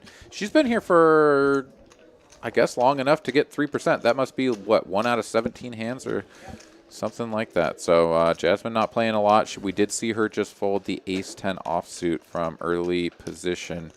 We'll see if she can pick something up. I'd like to see her get more involved here and potentially try to double up that that short stack that she's got there. 1K in front of her. Luis no longer with us. He was replaced by Eric, who has a couple thousand in front of him. Dante going to go ahead and limp the 4-3 of diamonds, and that was very clearly not ace-king. No. It wasn't folded. It is ace-king. It was not folded. I was like, Bones didn't fold ace-king. Okay, he's going to raise to 100. Yep. Adam is going to put in a 3-bet here on the button. Queen 10 of spades. He's going to get everybody else out of there. And back over to Bones. 2.3K behind for Adam. Bones could definitely be thinking about playing for all of that. Let's see if he puts in the 4-bet. If he does, I'd like to see somewhere around maybe 650, 675. Definitely reasonable to go a little bit bigger out of position. You could go all the way up to 800 if you felt so inclined. Let's see what Bones goes for here. I think he is going to go for a 4-bet, but let's see if his sizing fits within the little window that I created. He decided that the 7s were a fold, so let's see if he's got different plans here. And 750, smack bang in the middle there.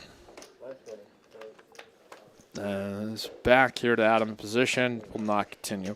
Yeah, and that is the correct move there. Put in the 3-bet, find out if your opponent is sort of punking you or has a hand more stuck in the range of calling, at which point you get to play the rest of the hand in position with a hand that can flop and connect pretty well and can also just give up on a lot of flops. So nice play there from Adam.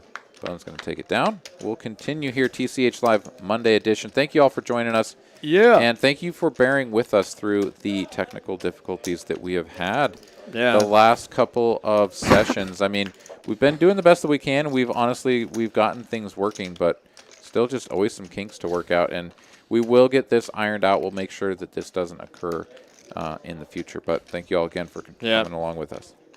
If you guys see any Antifa super soldiers trying to tamper with our stream, make sure to call them out on it. No, I kid. Or build a time machine, go back in time, and stop them from initiating the apocalypse against the TCH live stream. Yeah, it is unbelievable what people do to technology to try to interfere with the stream. And, yeah, hey, sometimes things surprise you. But we have Eric here as he is putting on a 3-bet. Make it happen. To Eric, he is a bad, bad man. I like that little clip, dude. I wasn't ready, or I didn't know what was coming. That's the surprise part. Here's Eric here now is facing a 4-bet, so Dante going to click it back at him here up to 250. Eric going to make the call and is going to make second pair, backdoor straight, and flush draws. Dante is not making this a small bet, though. He's going to bet 300 here. Quick call from Eric. And this pot is going to balloon up to 1,100 now. Oh, and no. it is another pair here for Eric, who's now going to bet 1,000 after Dante checked it over. And Dante snaps his cards into the middle faster than you could even believe, or his chips, I should say. And now Eric is going to blast his last remaining $760. And this hand has played out so quickly. Like, these two players are basically just like bam, bam, bam, bam. boom, boom, boom. And now back over to Dante, who's sitting there looking at 7, 8, 9, 10, queen. That is just the sickest, nastiest board that you could possibly imagine. I mean, what on earth do you do with that? Honestly, I think maybe he should have thought a little bit more on the turn when it went 7, 8, 9. But he is going to put the 1,000 in and then fold to the remaining 740. So Eric not going to get the full value, but definitely making enough there to pay for itself or some chili or whatever it is. Eric is pregnant. Congratulations, Dippy. Oh.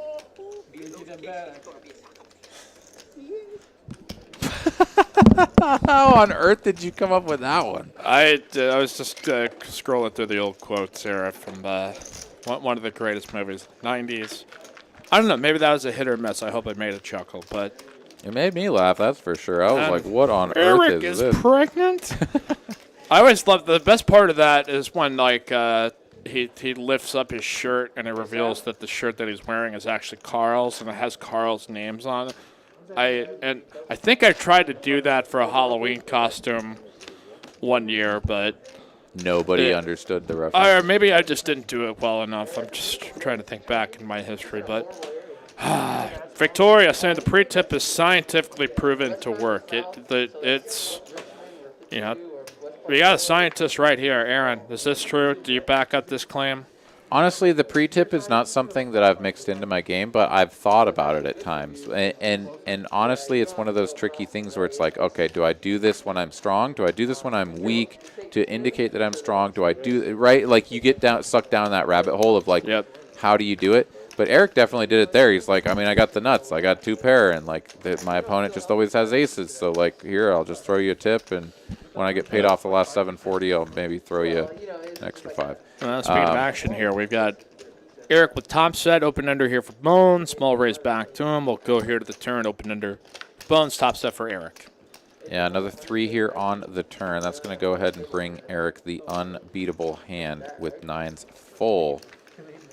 We saw this earlier where Bones was drawing on a board that was paired on the turn, and he let go of it pretty quickly before. However, this time for a very small continuation of 75, he is going to just put in the call.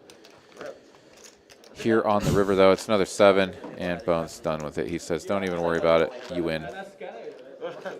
Bet of 600. Eric was really going for the kill right there. That was pretty good sizing.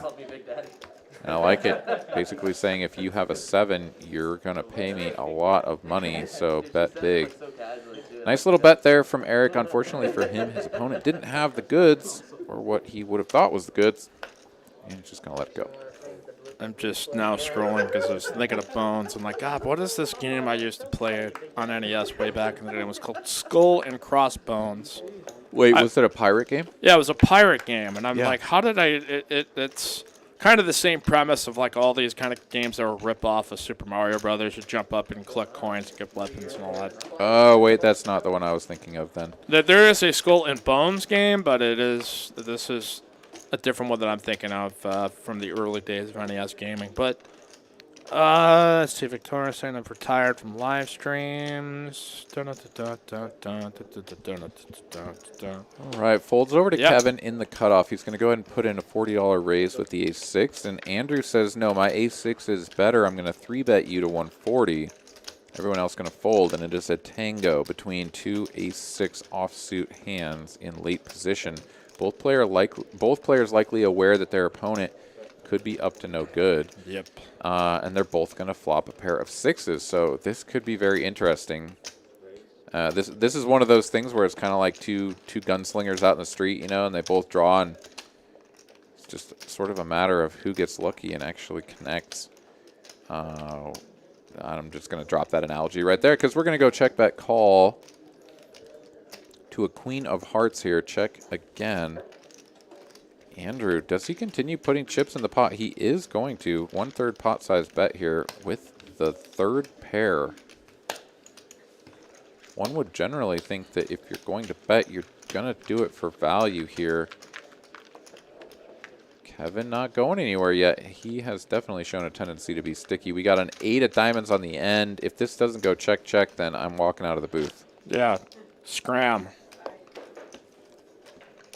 Carolyn says, bye, Aaron. Bye. Apparently this doesn't go check. All right, yep. On your bike. Kevin's reaching for chips.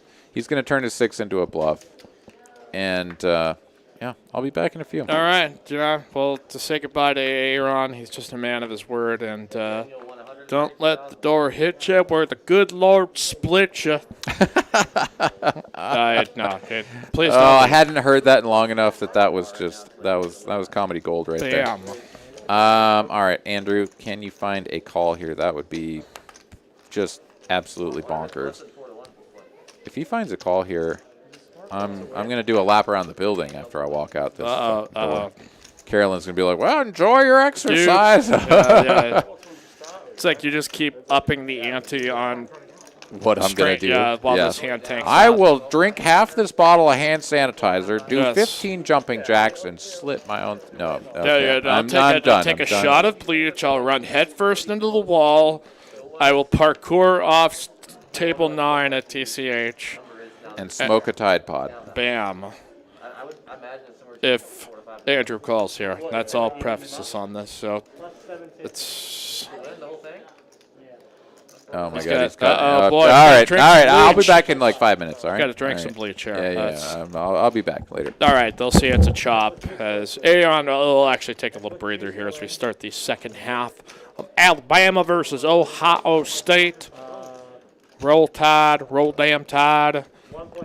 I'm not a Hawkeye fan, so I'm not necessarily rooting for us. But I had some hope for the Ohio State after that just ass beating of Clemson the other week. And that same momentum not gathering here in Miami. But here in Austin, Texas, your favorite Texas card house, still with plenty of action here on the tables. We got 2-1-2 no limits. We got 1-2-5 no limit. We got bomb pots. We got 5-10 mix. What else do you want? Come on down. Leave your family. Ditch your kids. Run on right there in the car. Go on full speed. Right on down to Texas Card House down. All right, I'm going to stop the hysterical Southerner routine as we've got a $20 straddle.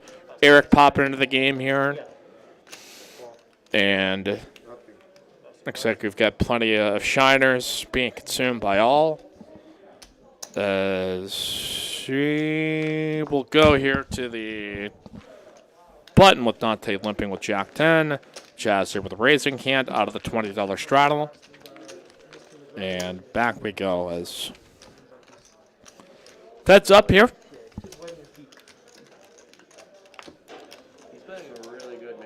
And shout out to our friend here, Chris Parks, in the chat from All Pure Hand Sanitizer. And I've been ignoring it. I'm just like trying to munch the piece to piece. We got top 2 here for the Big Daddy. Small bet call. Again, small bet relative to what some of the bet sizes we have seen at portions tonight. As let's see what Chaz decides to do if we lead the turn.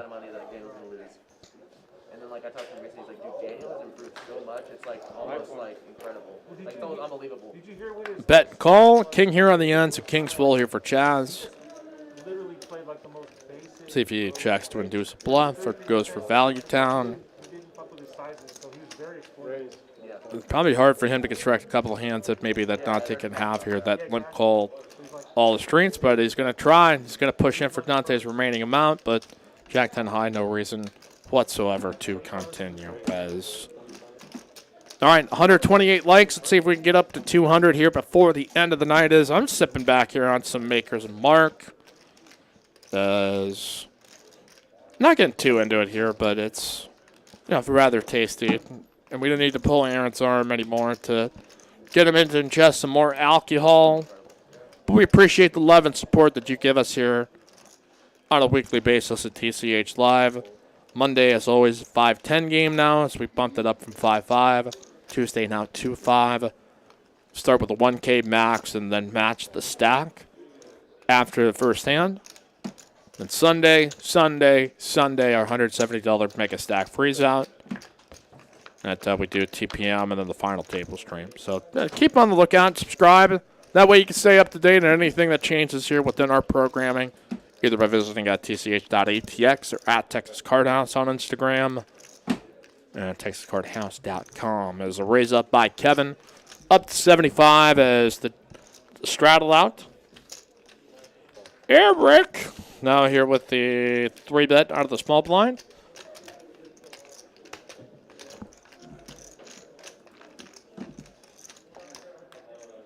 Andrew suggesting I take a shot for each dozen new likes. Man, I'm going to be drunk here pretty fast at that pace. So, got a caller by Kevin. Let's go heads up on the E7-8 board. And a 5 after the check. Eric still with the best of it. Kevin not falling for it. Try to see if he could bang a 9 on the end. And that is just going to be Eric's pot there for a decent amount.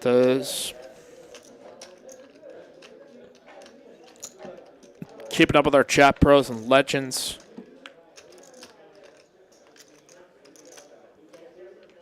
Steven suggesting that people giving him the old heave-ho and stepping on down. I don't think that was the case. It is a busy world out there for all of us. So, all right. Again, we got our free roll on Wednesdays and Fridays. Wednesdays our Hold'em free roll. Fridays our PLO free roll. Also, it is ladies' night. Friday 50% off. As quad deuces and quad threes jackpot happening here Mondays and Tuesdays. And here we go.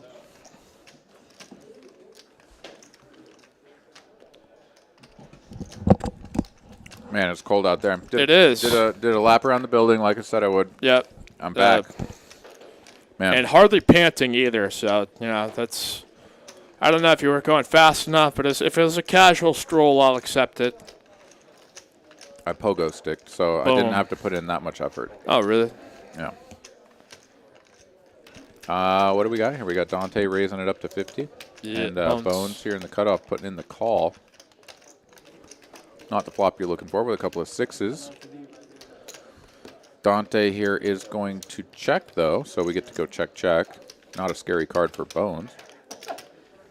Another check, and Bones will get to put out a little feeler bet there, a little probe, and take it down with a pair of sixes. All right. Chaz sitting with the most. Been a good night for him, as usual. Had a player or two, I think, step off before we were able to relaunch and get up on the stream. I do not know. I think, Nick, we're still just going to go until 10 tonight. 10 Central. Is that still are we? I didn't know. Yeah, I would also prefer to know this because. You had ace king of hearts. No, I had the queen of cards. I see it. Okay. Well, At 10 o'clock. Or we can stay until... I was told that we would be doing 4 hours of stream, which would take us from about 7:30 till 11:30. yeah, Yeah. Yeah, it's just. Well, let us know here in the chat we'll, by the show of hands, emojis, or other such implements what you guys would like to see, and we'll go from there, eh? We also have 139 likes here, so maybe we can get that number bumped up. I don't know. What do you say? If we get a couple hundred likes, maybe we stick around, maybe we buddy? That's. I think we have to set like a real number though. It can't be just some wimpy like you get 150 likes, we'll keep it. Like no. This is you got to step up here to the plate, interact. Step up to the plate. Yes. Mikey's got chili waiting at home. Damn straight I do, and a doggo. So it's. And Dante's got a straight on the turn. That's what he's got. Andrew's got 5 high still. 5 high. But he's betting. He says, I've got 5 high, bro. Come and get it. Dante's like, well, I will come and get it, and I'll raise you. 125 looks like a click up. No, a little more than a click. Up to 300 here. 685 behind for Dante. Andrew got to ask himself, if I go all in for 700 more, does Dante ever fold? To my 5 high, no equity. Nope. Just let it go. Nope. And that was the best move because Dante already had it locked up. And Andrew drawn dead. So now Dante is going to take a little pot there. And we're going to move on. As Alabama looks to be driving again, they're trying to score another touchdown. Ohio State looking like scrubs up in here. Got a flag at the end of that play as well. We keep it rocking here on your favorite poker channel. Might have to have a sidebar of the sidebar. Just love using that word, sidebar. Got the $20 straddle on there, as we've seen mostly throughout the night. Hillbilly, what happens when you mess with the SEC? Yeah, the one good team in the, okay, we're going to lead ourselves down a path where I'm arguing with a guy in Alabama, so. I mean, to be fair, it's Ohio State. Like, they just always seem to shit the bed at the most opportune times for them to do so. Yeah, I have a separate SEC debate that all the teams have kind of, you know, if you're a team of that conference and like one team does well, it's indicative of the entire conference, and I just find that bullshit. Like that's, you know, it's whatever, but it's not anything new. That's always been a thing year to year to year. So we got middle pair here for the Big Daddy. Andrew with nothing here, king high. Yeah, Andrew had limped there in under the gun +1. Interesting choice with the king 4 suited. Raise from Big Daddy Chaz in the cutoff and a call from Andrew pre-flop. We go check, check on the flop. Turn brings another ace here. Big Daddy Chaz with a hand that could definitely feel pretty good about itself. Andrew going to lead now. Basically saying like, okay, sometimes you're going to do this with a jack, other times you're going to do this with a hand like pocket 10s, pocket 9s, pocket 8s, something of that variety. Not feel particularly inclined to continue or will be behind, I should say, lumping in all of the other hands like 7-8, 9-8. Things of that nature, but let's see here. So Andrew is going to get a bet and a call, and he's not going to slow down though. 7 of clubs here on the end. He's like, oh god, king is never going to win. Better bet and see if I can get this through. Basically only targeting hands 10s and below at this point, saying I have a jack and I'm going for value. Now Big Daddy Chaz's hand is actually one of the weaker jacks, so if his opponent does have a jack and is going for value, he's very likely to lose to it. However, pretty tough to think that you are losing enough of the time to not put in the call. He is going to call. Andrew going to announce, I got king high, bro. Big Daddy Chaz will turn over the jack 10 and take it down. As we keep it rocking here on TCH Live. Producer Asa here in the chat is... Oh, okay. Like I told you, put Kentucky in the Big Ten, and they have a chance to win it every year. You know who also said that? Nebraska. Nebraska did this thing where they thought, okay, we're going to go to the Big Ten, we're going to go crush, and they have not. Ask Nebraska how they're doing. Like, it just. I mean, I know you get to play still where it's like Missouri, Vanderbilt. Come on. Oh, we got some folks here in the chat. JTN 1968 saying that he wants to see Carolyn play for the last 2 hours. So we'd have to we got a lot of Carolyn requests for. Yeah, we got to find a stake. All right, we're going to need about $1,000 minimum buy-in, so $1,000 in super We chats, can raise and it. we'll put Carolyn on the table. Victoria suggesting a triple date with Gary C. and E. McKenzie. Poor Victoria. Would have to be listening about COVID protocols and E's ability to knock out a stream with just force of nature. Yeah, the presence of his magnetism.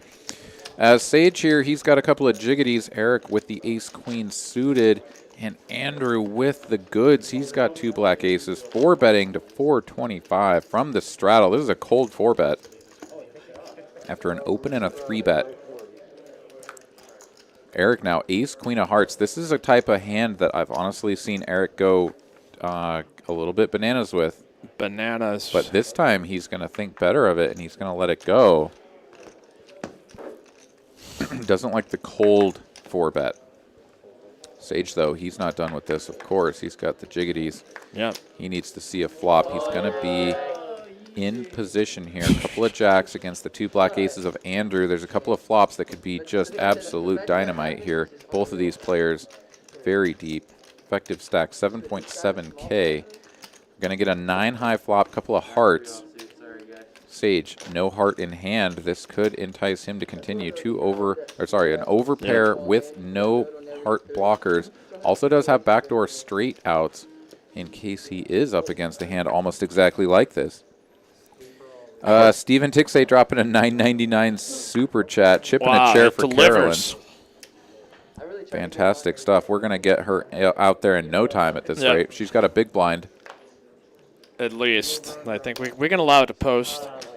Again, Sage here with the pocket schlong, since they were aptly named by Kevin there on the table and the chat. I think an agglomeration of creativity, but it may be an opportunity to sit back up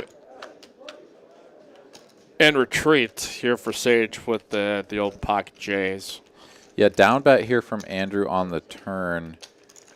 And that is going to bring Sage along for one more card. It's an 8 of diamonds, pairing the board. A couple of 8s out there. That's just, yeah, not a great card for Sage. I mean, if his opponent had an ace-king with the ace of hearts, king of hearts, something like that, would he take this line, or would he have sized up on that turn bet? Not clear, but he's going to go check over to Andrew, who is going to go ahead and put out a value bet here, 1.5K, to a pot that is over 3,000. So this is under half size bet here on the end. Let's see if Sage can sniff this out for what it is, or if he's going to go ahead and pay it off. What's your bet? I think it's a fold. Sage is good enough, but you can get kind of sticky in these spots and just get into payoff mode. In some instances, it's hard for me to gauge it, but yeah, he's paying off the Rockets. Yeah, gonna have to pay that one off. I think the price was just really, really good there, and if you let your opponent get away with that too often, they can start to mix in all of their ace-kings there, all of the off-suited ones, and then it makes it, I think, just pretty profitable for them to bet that small and get it through. So, anyways, he's going to pay that one off, and that pot's going to get shipped over. That was a nice size one, just about 6K in that pot. Yeah, I mean, it's like you said, it's just kind of that board texture that and Eric would have made a flush with that had he continued with ace queen of hearts. But yeah, I think the dynamics on that change, so I don't know how much of that he gets once you're multi-way in that instead of heads up. And oh, right, so 600 live viewers. So I got 159 likes right now. I don't know. I don't think these people really want to have any extra part of the stream. Like, it doesn't seem like are we really motivated to have more of the show? I know you guys can do it. We still will decide here if we go maybe another hour. I'd be kind of fine with, but it is, I don't know, we got to figure this out here. Help us out, people.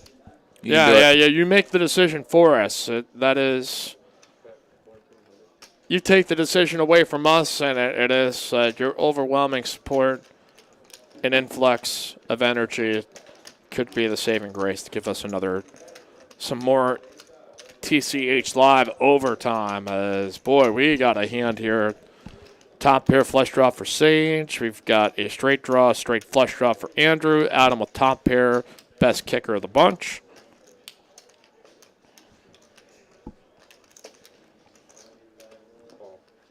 There's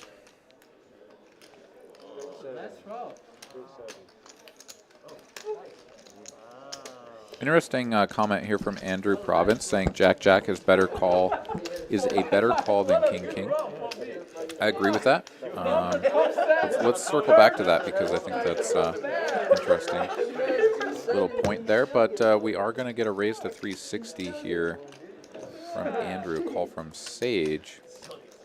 And it is a battle of the clubs, and the club comes in. 7K effective stack here for Sage with the nut. Or sorry, not the nut. The better flush. Andrew drawing live to 2 outs now. He can hit the 3 or the 7 of clubs. Both of these players obviously going to feel pretty good about their hands. Andrew here going to go ahead and fire out a bet. 9-10 in the middle. This is a bet of 400 and a quick call from Sage.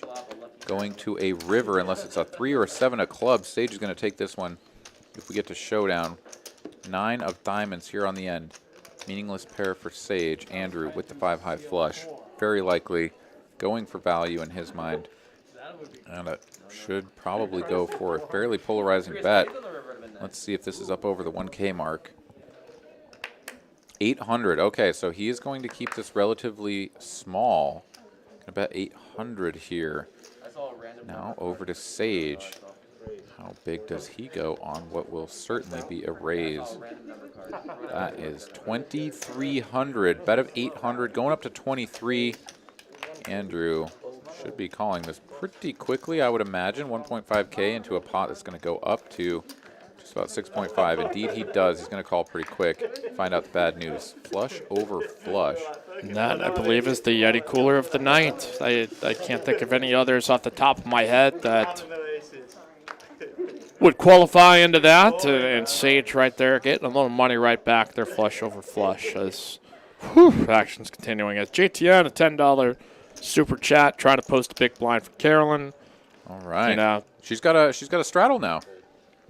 That we're just pushing forward, moving forward. Come on, hit the like. Let's get over 200 here within the next 5 to 10 minutes. I'm going to step away when we come back. Let's breach that precious mark that all that we can reach. I know we can do it. You can do it. Just put a little muscle right on into it. Absolutely right.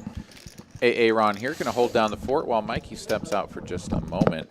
And like you said before he hit the proverbial road here, sitting on 167 likes. I know that there are 33 of you fine folks watching out of the 627 concurrent viewers that we've got right now. They can help us out, hit that like button, get us up to that 200 mark. When Mikey comes back, we'll see a nice gleaming like counter that's sitting there at 200 plus. And he'll be oh so proud of you. He'll be oh so proud of me. And he'll probably put down another good chunk of that maker's mark that he's cracked over there. And that may just help us get through the rest of the evening with us behind the controls, because we've still got somewhere in the vicinity of 2 hours remaining. 2 hours remaining, something like that here on the broadcast. Dante going to go ahead and take this one down with a bet. Ace high was good. Bone's going to let go of the queen 8 out of the straddle. And we'll continue here. TCH Live, Monday Uncapped 5-10 edition. Hope you all are enjoying yourselves and are happy and healthy. Taking a look back here, looks like everybody's having some good fun talking about our good friend V. I don't have anything. And yeah, that was a pretty gross hand. I mean, flush over flush, it happens from time to time, of course, but man, it sure feels bad because anytime you make a flush, unless it's like 4 cards out on the board and you've just got like, you know, the 5 of diamonds or something, 4 diamonds out there, you get the 5 of diamonds. Of course, you're not feeling like particularly good about that, but when you have 2 in your hand and it comes out, 3 diamonds, whatever it is, you know, you're just always going to feel like you have the best hand, and pretty gross when somebody else has the flush as well. Anyways, Dante here, he's got a couple of jiggities. He's going to go ahead and raise this up to 60 and get no customers. Bones folding out of the big blind. We will advance to the next hand. Big Daddy Chaz sitting up at the top of the chip counts here, 13.9K. Jasmine still has not played a hand in just about forever. I think at some point she'll get rounded down to 0% VPIP, but we aren't there quite yet. So we are just cruising along here. TCH live. Make sure to help us out. Hit that like button. Where are we at? We're up to 186. We need 14 more. We never know when Mikey's going to come back. Help us out. Hit that like button. And make sure you are subscribed for all of our future broadcasts as well. I will be back with you all on Thursday for 2-5. Match the stack. No Limit Texas Hold'em Thursday. And you can always catch us here on Sundays for the final table of the $170 7K guaranteed No Limit Texas Hold'em tournament. Begins on 2 p.m. on Sundays. Come on in, get yourself in the action, and if you make it far enough, you can make it to the final table, and you'll be here on the program at the end of that evening. So come on down, check us out. We've also got our jackpots going on Mondays and Tuesdays. Quad deuces on Mondays, quad threes on Tuesdays. Come on in, hit yourself quads and get a piece of the jackpot. Adam going to go ahead and open fold the queen 10. We got some more napkins going into the garbage. All the way back around to Bones on the button. Facing a $20 straddle. He's going to raise it up to 65 with the ace queen offsuit. Big Daddy Chaz going to get out of there with the king deuce. Sage, though, out of the straddle with the ace 7 offsuit. He will complete. We're going to go heads up to a flop. Jack 9-3 rainbow. Neither player connecting with that. Bones with the 2 overcards. He can safely continue, and Sage will just let it go. All right, taking a look back here, it looks like still everybody just sort of clowning around. Hope you guys are enjoying yourselves. Take one more look at the like counter, 196 now. We're getting real close.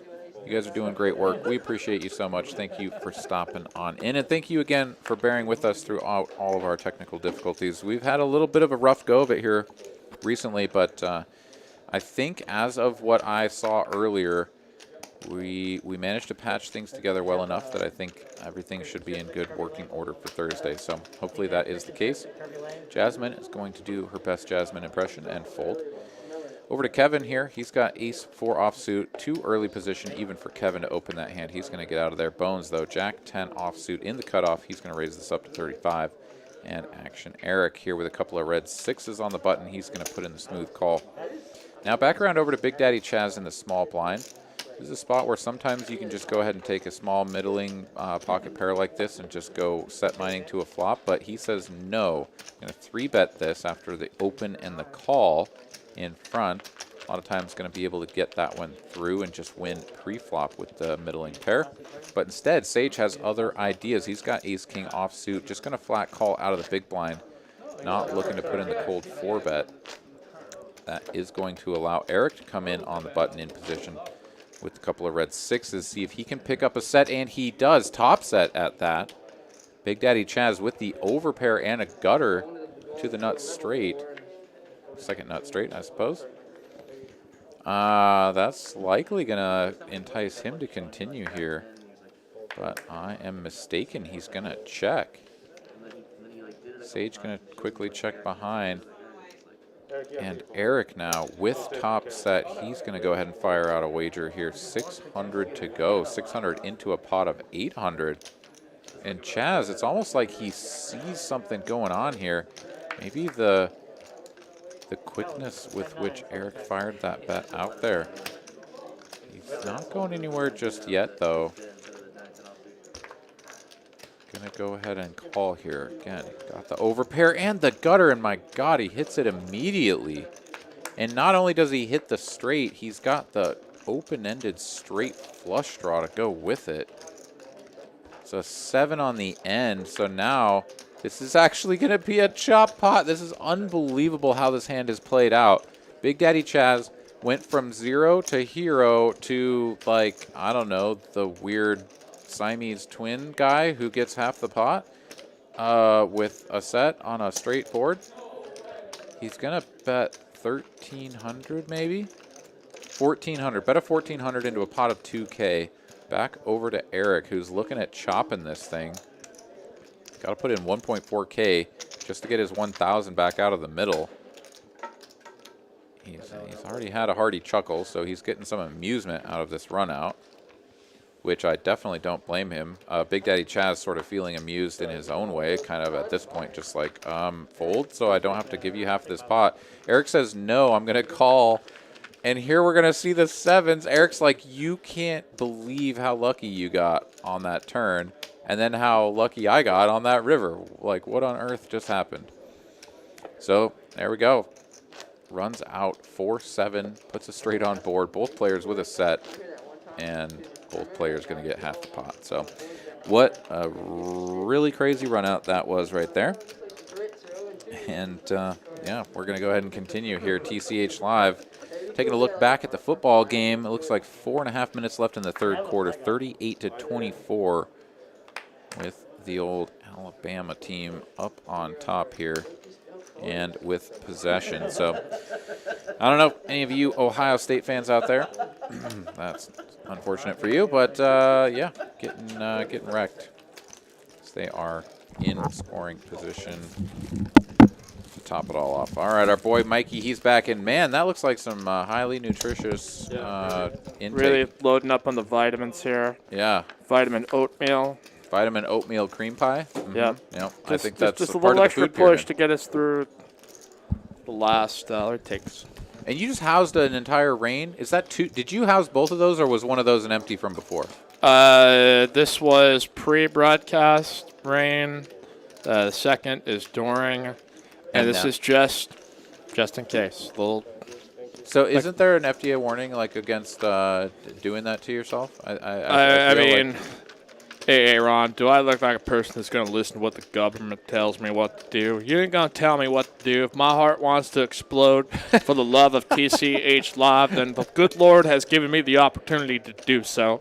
And I will not be pushed around by the FDA again. All right, I'm sorry. This is taking a weird turn. So. No, well, you had to get it out. Yeah. Because, when your heart explodes, boom. Just know that. But we've reached over that 200 like mark, so that's. Oh, we did it! I hadn't looked back in a while. We're well done, people. We did it. We did it for Mikey. The plan was that when you came back in, we were going to be up over there, and then I forgot about our little thing, and now there it is. Yeah, so that's what teamwork making the dream work, man. Sure does. Andrew picks up the pot here on the A-side board. You missed a pretty exciting hand. Damn it, I always do that. Carolyn's got to shot me down and be like, no. Big hand is about to happen. Yeah, so Eric flops top set with pocket sixes on a 6-5-3 board. Big Daddy Chaz was the pre-flop 3-better with pocket sevens. Turn is a 4 that gives Big Daddy Chaz the straight. So now Eric way behind. And then the river is a 7. So it ends up being a chop pot. 3-7 straight on board, both players with a set. It was pretty amazing. Big Daddy Chaz tried to push him off the chop. There was Eric a 7-high straight in the tournament last night. It was Junkyard versus Junkyard, but that's literally the same run out. Nice. All right. Crazy. Well, it's been also like here. a Queen 7X run out all night here tonight. It feels like every flop too, but anyway.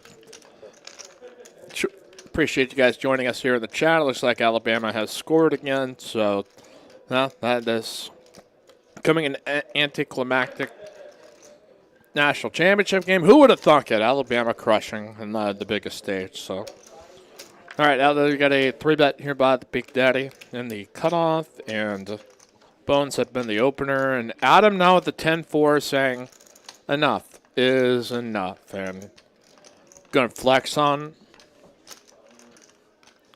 his opponents here and make it a fold-out from everybody.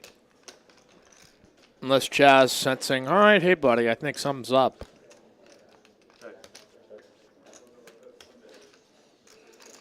I'm still thinking here pre-flop. It's going Gonna leave about 1,700 behind here for Adam and chat. This is again where his skill level shows up, and that he still feels like, okay, this is a hand I can go heads up with. And This is very ambitious, so I definitely understand pushing back against a strong, aggressive player like Big Daddy Chaz opening out of the cutoff position when you're in the small blind, but taking a hand as weak as 10-4 here, you are going to find yourself in a lot of situations just like this one, where you flop just about the most marginal thing that you can possibly imagine.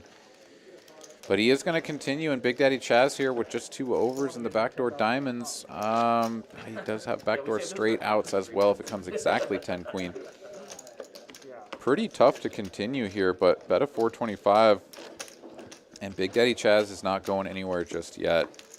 Stack to pot ratio well under 1, and it's a king. Of course it's a king. It's always a king. It always. Yeah. I mean, whoever doubted that it was a king? Oh. Getting a word from super producer Carolyn that something is not right about something what we're is seeing. amiss. Adam might actually have a hand. Well, he may not have 10-4, but Big Daddy Chaz... Huh? Oh, okay, Adam does not have 10-4, but Big Daddy Chaz presumably has a king because he called very quickly. We saw an ace, so it's maybe an ace-10 of diamonds? Big Daddy Chaz is winning. So, yeah, like it's... I saw an ace of diamonds flip. I'm going back here to the replay. So he did flip it up for a moment, but it's... Yeah, Big Daddy Chaz is going to turn the best of it there. So, yeah, I guess he had at least ace high, which was going to be better than the king high. Rips it in on the king turn. Big Daddy Chaz has a king, calls it off, and holds. So, yeah. Adam going to get felted, and unless he's going to the ATM to grab some dollar bills. No, he is headed out the door. So Adam has been felted and eliminated from this game of No Limit Texas Hold'em that you are watching here on TCH Live. And, yeah, I closed my YouTube for some reason. I'm going to open that back up, but let's see what we got going on here as I get back to live on here. Yeah, there's... All right, Laker fan Doug Polk would have not liked this play. Okay, well, I don't know how that went today. It looks like Daniel's making some kind of... He's maybe getting himself calibrated and trying to dig his way back into it, but if any guys have a report as to how that went today... I've not followed it too closely, but it is just there's something kind of peripheral in the background that always trying to stay away. All right, Garrett Wilson touchdown here for. All right, that was a big for the Ohio State. Did they score? Did they do things? Or at least they had some kind of big play. Maybe they were just showing a replay there, but. Oh yeah, maybe that was from last week. Let's see here. We had a couple of things said here. So one thing that was said in the chat is. I think I would have shoved 1.7K on the flop into a pot of 1.1K. Definitely a mistake from him, says Mystery. Well, you have to ask yourself, at this level with these players, like you shove 1.7K into a pot of 1.1K, that sort of screams fold. And is that going to work out in the long run, right? It may have worked out there, but that's sort of situational and results oriented.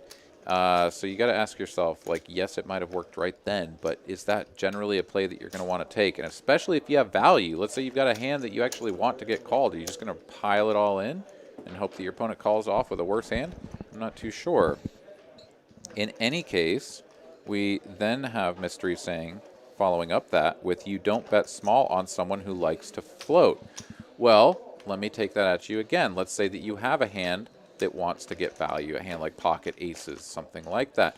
Betting small allows your opponent to float. So if you don't bluff in a similar fashion to how you bet for value, it becomes pretty apparent what you're doing. Oh, I rip it all in for 1.7K when I want you to fold, and I bet small when I want you to call. Well, they figure that out eventually, and then before you know it, they know exactly what to do. Yeah. Anyways. I mean, that's a fair point. Yeah. Counterpoint. Somebody You can also read it in his book, quote, The Mystery Method.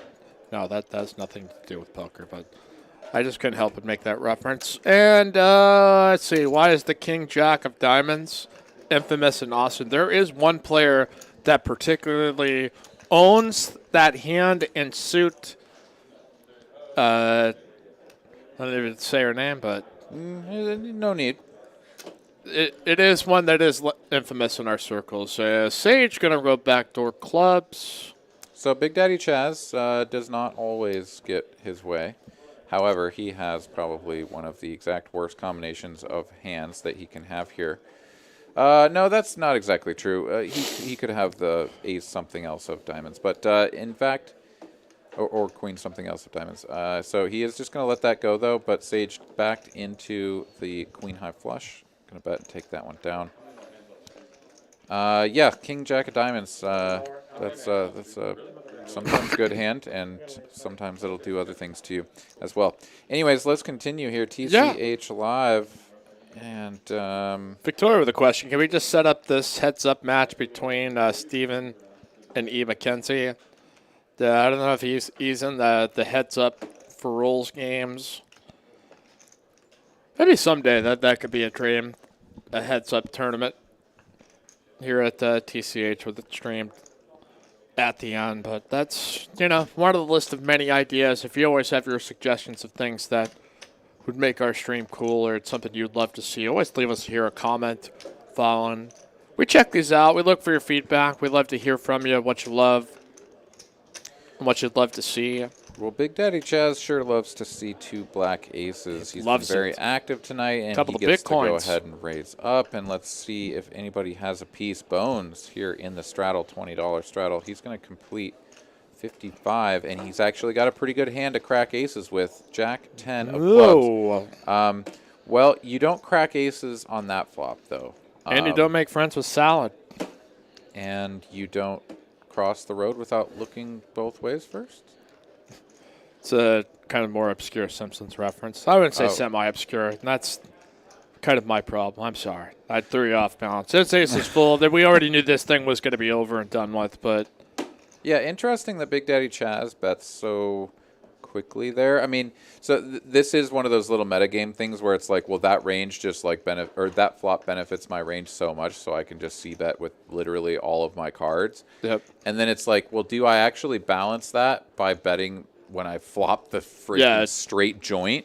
Or do I still check those back along with the very small number of holdings that would consider a check back there, something like a 9-8, or even maybe pocket sevens, or well, no, you put it in a 3-bet, so I don't know. Anyways, you get the picture. You get the idea. But no, he goes for the bet, hoping that Bones will have a queen. If Bones does have a queen, then he can make a lot of money. So he's going to build the pot quickly and early. However, that was not the case.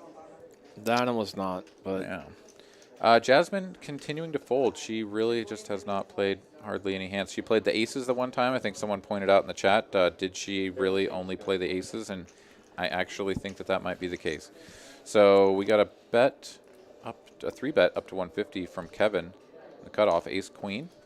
Gonna get two callers here. Ace 7-5. Kevin and Chaz picking up a pair. Andrew here with backdoor royal flush draw.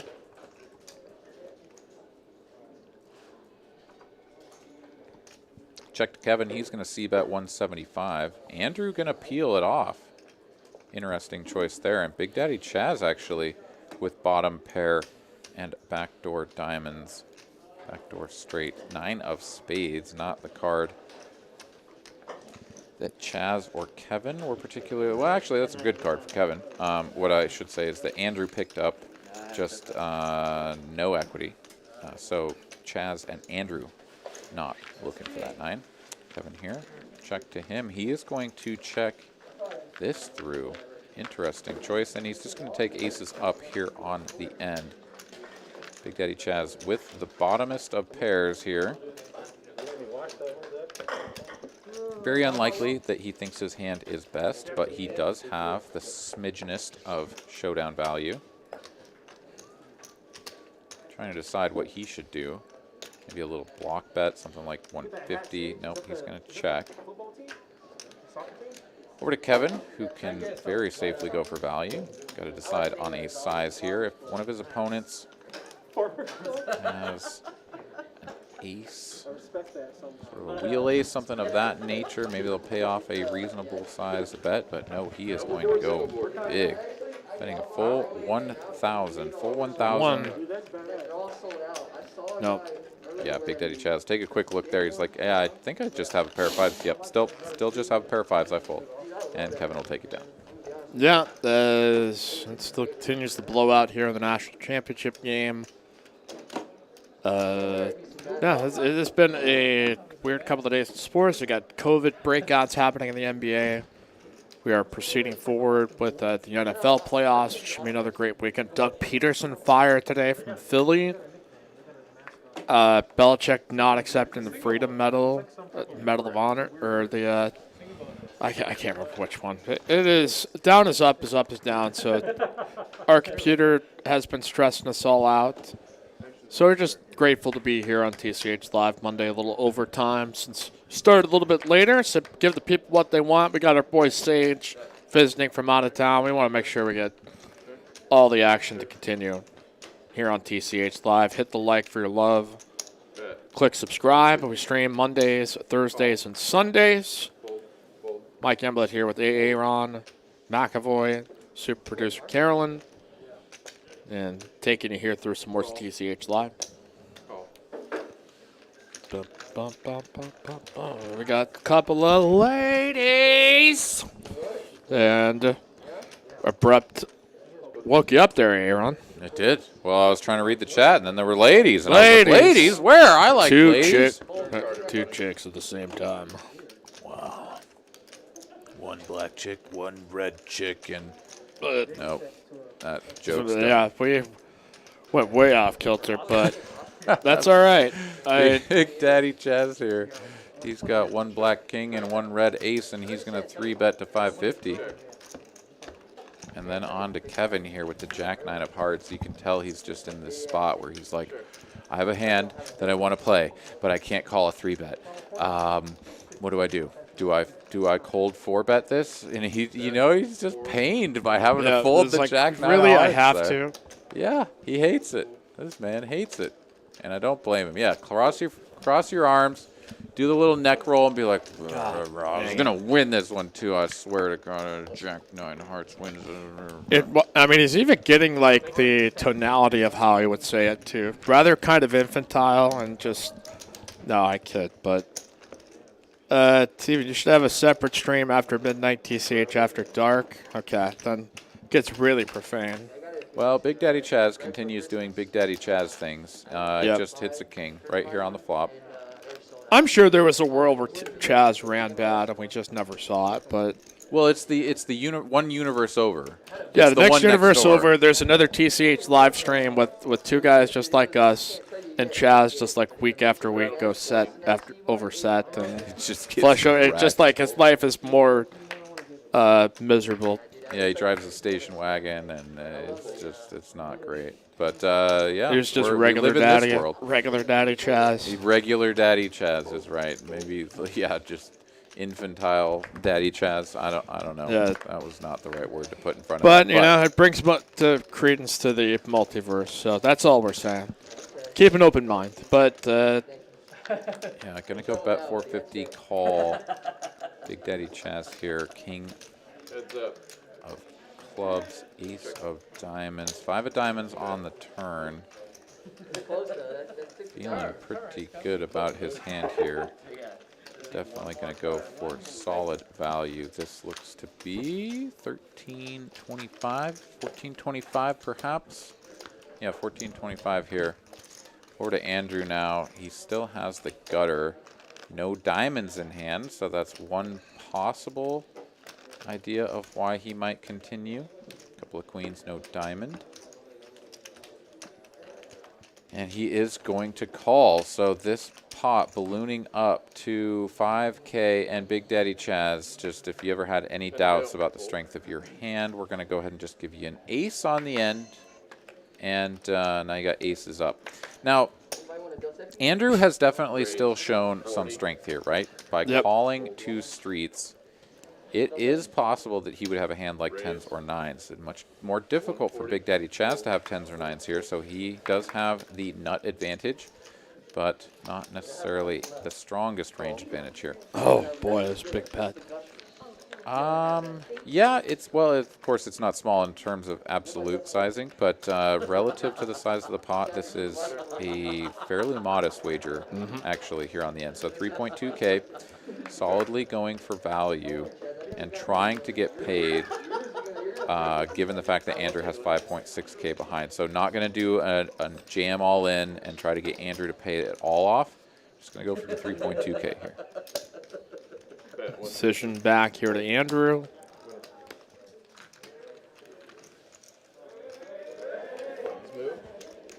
Thank you. Yeah, Be we could one of the see- biggest pots I think we've had in weeks here if we get to a show. I'd be really shocked, but I don't know if it's hard to be surprised anymore with some way some of these games go down. Yeah, so the problem here for Andrew is that a lot of the hands that he beats contain a queen. So that's really problematic for him.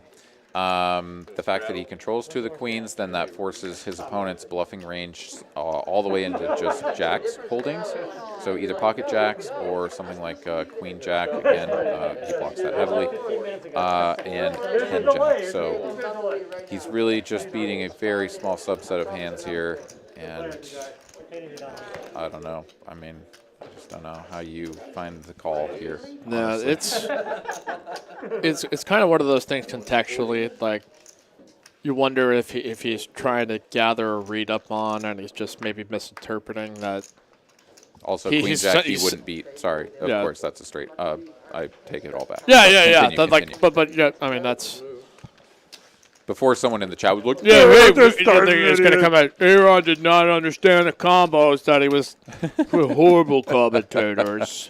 Says Choo Patriot 69 in the chat. yeah. No, So that actually even limits it even further because Yeah, yeah, it was queen 10 and jack 10, and he blocks the queen 10s really hard. Okay, that's what I was trying to say. yeah. You're getting to. I picked up what you're putting down. Perfect. Continue if you had more to but say. but it was you're also just kind of getting to the point that there's just not a ton of hands that based off the information that he has that he can just be like, oh, okay, well that makes it nice and tidy and easy to comprehend what the hell Big Daddy Chaz has. And Yeah, so the one other range of hands that could fit into a 3-bet pre and then continue line would be 7-8. And potentially every once in a while, something like a 9-8 of diamonds, you know? I mean, there's not a lot there to work with, though. So Andrew is sort of doing his due diligence here. He's like trying to find all of those combos and add them up and see if they, you know, stack up on more than one hand and then be like, well, shit, what about all the ones that beat me? I'd need a phone book. A phone book? Something to need a phone keep book track of to that. dictionary, I'd need a phone Encyclopedia book. Britannica. I'd need to write it all down in a phone book. Who knows why he needs a phone book, but Andrew might need one. We are at the witching hour here of TCH Live Overtime. TCH Overtime. Right, Yeah. you are. And you know what? Might be time to crack open another one of these delicious beverages. We're up Maybe to that's why we're 220 likes. slowing down here. We need more alcohol in our system to just kind of power us through. Yeah. It's power hour, baby. Let's go. Should I do some McCollin? Be McCollin my name? Or whatever flavor that hand sanitizer is might be even you out. Yeah, well, this one's got the aloe and everything. I might go for 7 botanical extracts. 7? You can't say no to that. I really can't.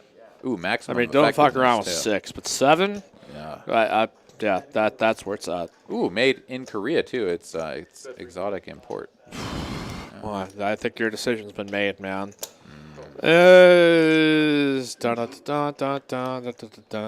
Yeah, I think they still make phone books, but I think people just Sit on them.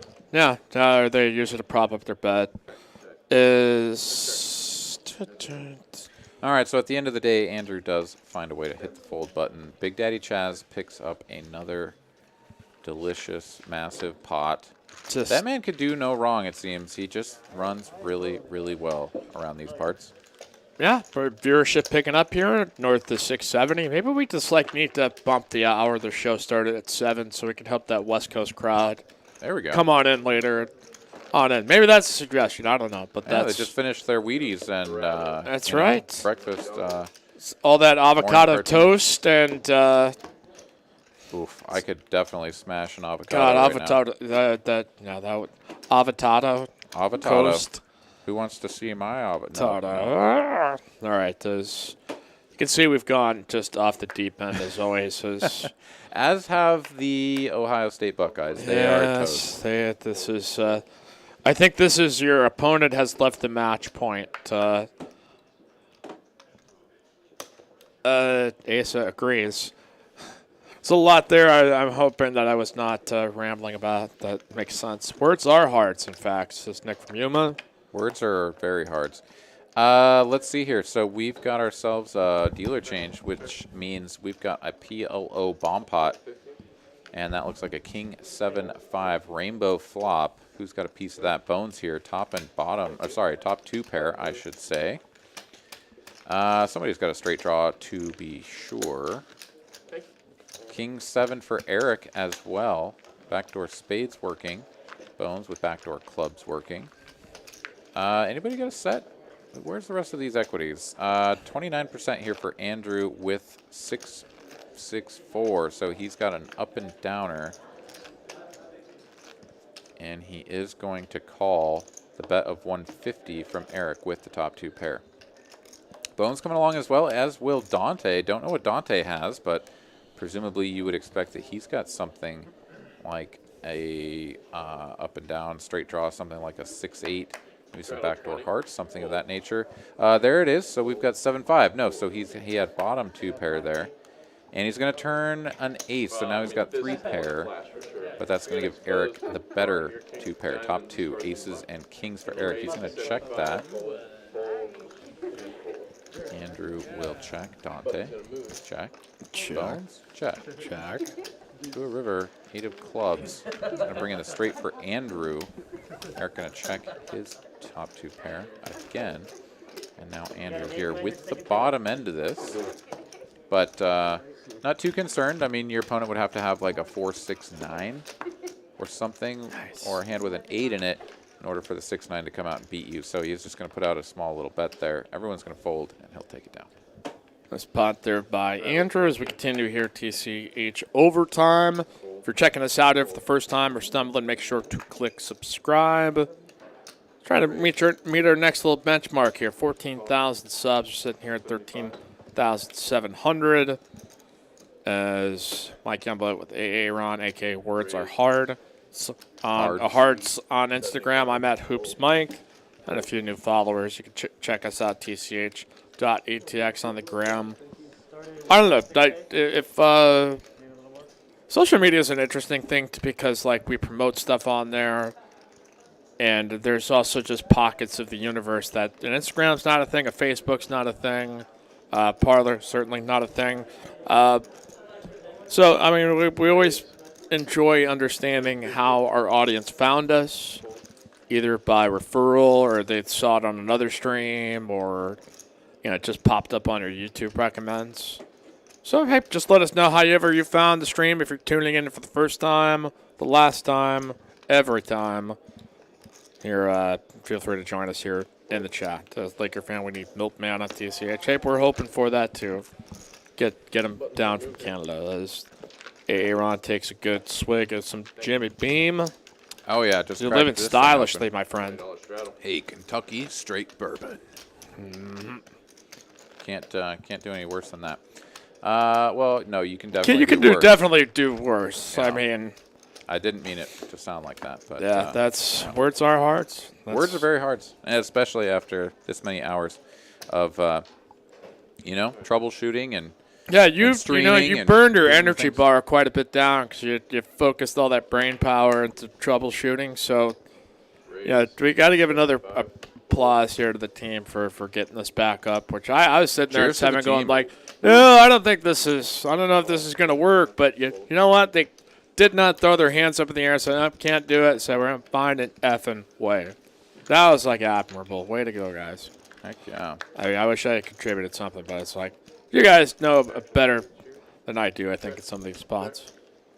Well, we all pulled together as a team. We made it happen. Yeah, we Cheers. called Cheers to you, together, brother. pulled together, and we all smashed the like together. That we do. Kevin here, he calls 100 together along with Bones, who had put in the 3-bet with the ace-5 of hearts. This is going to be a pretty good flop for Kevin. 2 overs, open-ended, and backdoor jack-high diamonds. Bones going to check back after Kevin checks. That's going to bring in the king of diamonds.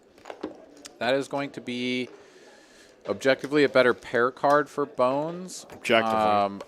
However, the diamonds, very unlikely that Bones would have checked back diamond draw, so Kevin going to go ahead and just fire out there, and we'll take it down. All right. Again, Thursday we'll have our 2-5 game. If you would like to sign up and play on any of our streams, just email TCH live list at texascardhouse.com just to get yourself at least in the mix, or especially if you're in the area. Like, hey, shoot us an email, shoot us a text. I want to make sure I got the number right, because after the restart, we're just not messing around with the bottom line scroll. So we'll reset that at another point. But let me make sure I got that number up here for you right there. Easy peasy, lemon squeezy there, Aaron. Yeah, got to make it easy for folks to come on down, check us out here, and get on the stream. Let everybody know just how good of a player you are, not just a chat pro, dropping all your truth bombs here in the text. Big Daddy Chaz, let's see, he's going to raise this up to 140 on the button, queen 10 offsuit. Jasmine, 7 deuce, no love for the game, she's going to let it go. As will the remainder of these players, so Big Daddy Chaz, just going to take it down with queen 10. Yep. Phone number 512-939-5364. Again, 512-939-5364 to text if you want to get onto the get on the list here. As well, I mean, I've seen a variety of info shared. Nicholas in the chats. I found TCH Live from Brad Owen and Andrew Neely's vlogs. Want to take a vacation and head down there to play on a stream this summer. Fingers crossed. We're always hoping for that. So we lost a player here. Who was seated there? Was that Andrew or was that Dante? Dante. Yeah, Dante. That's right. Okay. Yeah, so getting a little past Dante's bedtime. He's going to go ahead and get out of the way there. And we are going to continue here, just 8-handed. Big Daddy Chaz here, a couple of 10s, going to raise this up to 85. Eric going to call from the hijack after he had limped the $20 straddle. And we're going to a 5-high flop. Not too bad for either player. However, Eric way behind. 10s over 7s. Going to check it over to Chaz. 425. Going to have a lot of air balls here that are going to think about checking back. There's also going to be a lot of ace-high cards, or ace-high hand combinations that he can continue with. I do like the small sizing here. If he's going to continue, he doesn't need to go too big. He's going to get check raised here by Eric to 350 with the overpair of 7s and a gutter to this straight. Big Daddy Chaz scratches his eye. Gonna go ahead and think this one through. Definitely not going anywhere, but just going to put in the smooth call. No sense in raising there. Eric not going to be too happy about that. He's like, can you put a 6 out there one time? Nope. Instead, it's a queen of diamonds. 1175. And Eric probably not loving that one. This is the point where you start to ask yourself, like, why on earth did I check raise? Because now I have to, like, continue betting or I give up the aggression, right? You check after you check raise, and that just almost always indicates weakness. Can't try to balance that out, of course. However, now you find yourself betting with a hand that you just really don't know if you're going for value, protection, just throwing your chips out the window. You have no idea what's happening. So this is a tough spot for Eric to be in. He's going to bet the 300, and now what do you do here on the end? Are you going to check call like 1.5K or no? We're going to go check. and you're going to lose. That's how you played that one. All right, the words another Simpsons reference.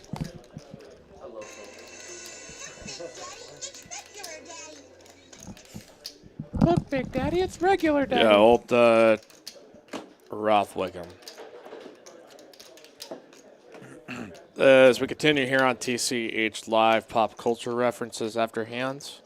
So we're going to just name, or I don't even know if that's pop culture anymore. It might just be an aging old 30s wannabe. But Culture.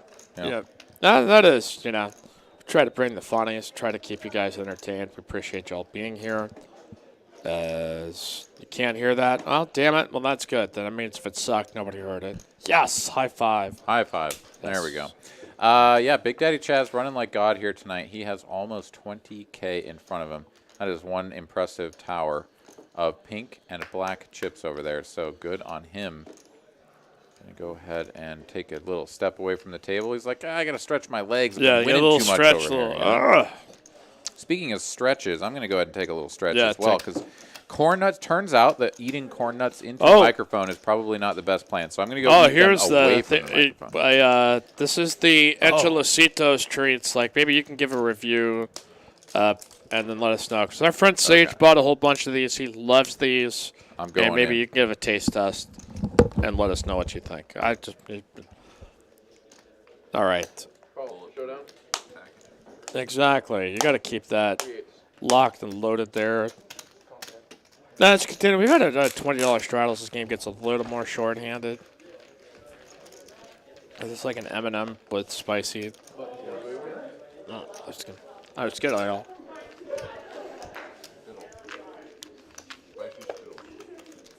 Amazing. Yeah, Sage Enchilositos treats on Instagram, Facebook, and Twitter. Like, I just had one. I'm like, I see why Sage loves these. All right, we got folds all the way around. Facts. These are facts, Sage. I don't know what to say. On over here to Kevin. The raise up on the button with King 10 of clubs. And going to fold out the blinds and the straddles. 20 or 25. Paul Salema saying that he's going to be coming here to Austin to visit. Wanting to know some about some of the games. 1-2-2-5 generally your spread. Every once in a while you get a 1-2-5 PLO game going. But yeah, the tournaments then on Saturday, Sunday.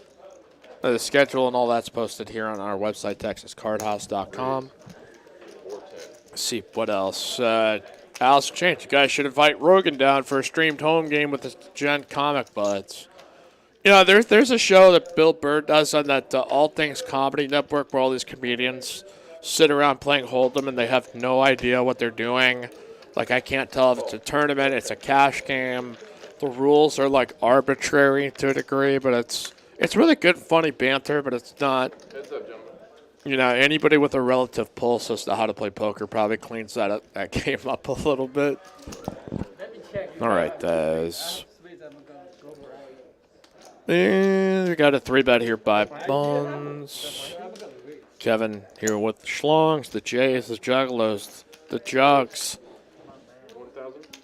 the Jay-Z's, the Jokers, the Jokic's, the Youngbloods.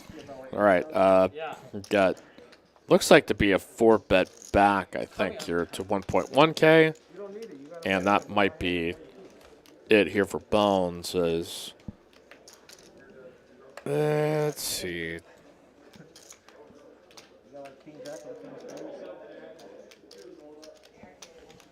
And Kevin's going to pick it up here. Bones out of position. Sees no reason to continue putting the pedal to the metal. All right, people talking about vloggers. I mean, yeah, there's we recommend our friend Andrew Vadine's poker vlog. Shows up here in the chat every once in a while. Think Blue Poker. I mean, this is a space for folks that want to get their name out there, travel on into the city. Like, man, the water's warm. We can certainly do our best to try to get the word out. And especially if you're an up-and-comer, you're trying to figure out these live stream streets or vlog streets. Like, we appreciate anybody with a following that wants to be part of these games here on TCH Live. Yeah, and I'm trying to build a following of my own, working with the Damn ATX straight. Poker Club. We are going to be doing some fun games. We got a meetup game here planned with TCH here coming up here pretty soon. So really looking forward to that. Hopefully you guys will all continue to help interact with us and grow the community here in Texas, especially here in Austin. So check me out at Words Are Cards on Instagram. Keep up to date on everything that's going on. You can also check us out, atxpoker.club and atxpoker on Instagram. So yeah, what else we got going on here? We just had a super chat dropped in. Yeah. Dan Peters, thanks for all the streams. I've learned a lot listening to you guys call the Action PS. Go Hawkeyes! Go Hawkeyes now. The top 5 ranked Iowa Hoops team. Yeah, these are really good. Yeah, they're sweet, they're spicy, they're chunky. There's like lots of chunks of salt, and it's got to be like chilies and I don't know what else on there, but it's pretty good. Yeah, that is our Sage MVP. So see Jazz showing up as the biggest winner here thus far, as we've seen his stack grow and grow and grow. 20 to go. Is Laker fan, I feel like Johnny Vibes is underrated. That's exactly how he talks, and I kid. He's a very, really super nice guy. We've had him here. He's a chill dude. But definitely would remind you of an orthodontist if he was speaking. So we've got a bet here by Andrew with the top pair. Stephen Tixay here asking Aaron, when are you getting back in the mix? Well, I play the 2-5 here on the regs, and if I weren't the lead commentator on Thursdays for the 2-5 stream, I would definitely be out there mixing it up. So some of these times I will have to see if I can get Mikey to come in, cover my shift. You just say the word, man. That is to get you back out there in the 2-5 streets. I do have Mikey covering my shift here in 2 Thursdays because I'm going to be down in Thursdays. So, or down in Thursday. You're going to be down in Thursday. I'll be all up so in Thursday's down. business. I'll be so deep into Thursday that I need Mike to cover my shift. No, I'm going to be in Florida playing that big tournament. This. So, so that's, I don't know. I'm going to call that bringing it, getting back in the mix when I'm playing this big tournament down in Florida. Damn, Skippy. All right, pretty great to, FT that sucker too. Damn, Skippy. Sage rates 130. Kevin, I think, was in the straddle. And he's ready to go here post flop here with the ace of diamonds. The 8 of spades. The magical 8 of spades. Can't win with that one, especially when you pair your 8 right there on the flop. Raise 75. Kevin making the best hand. Yep. Even better.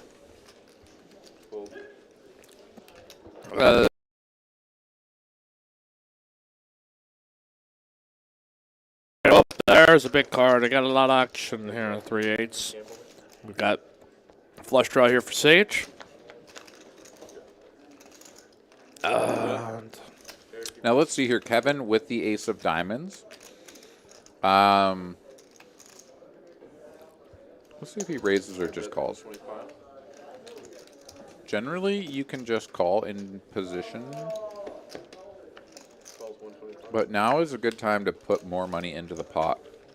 If your opponent is on a draw, like let's say they've got something like a combo draw, something around the vicinity of like a queen jack of clubs, queen jack of diamonds, something of that nature, even the king queen of diamonds, you can put in a raise here.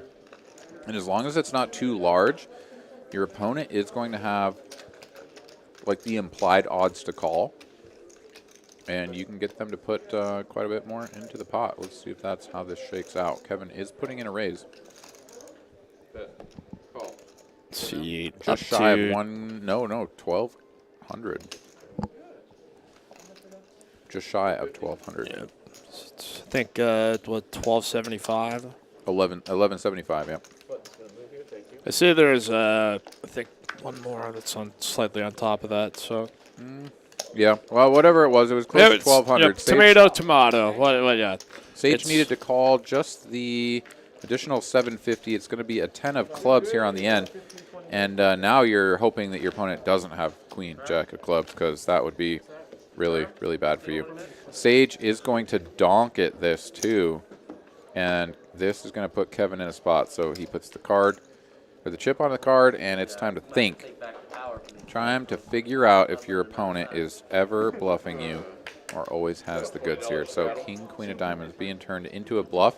Basically, this is the perfect hand to do this with, too, because you're like, well, I missed mine. I have king high, but, like, I've definitely played this like I had a flush draw. 50-50 whether it was front door or back door. So let's go. Time to put in the little bet here. And little bet it is. It's barely over half pot, so this screams value. This is like, come on, dude. You want to call me with my ace? Don't you want to call me with a 9, bro? Yeah, you could call me. Stephen Tixay here, 0%. 0%. 0%, he says. I agree with you that Kevin is not folding, but I think 0% is a little ambitious.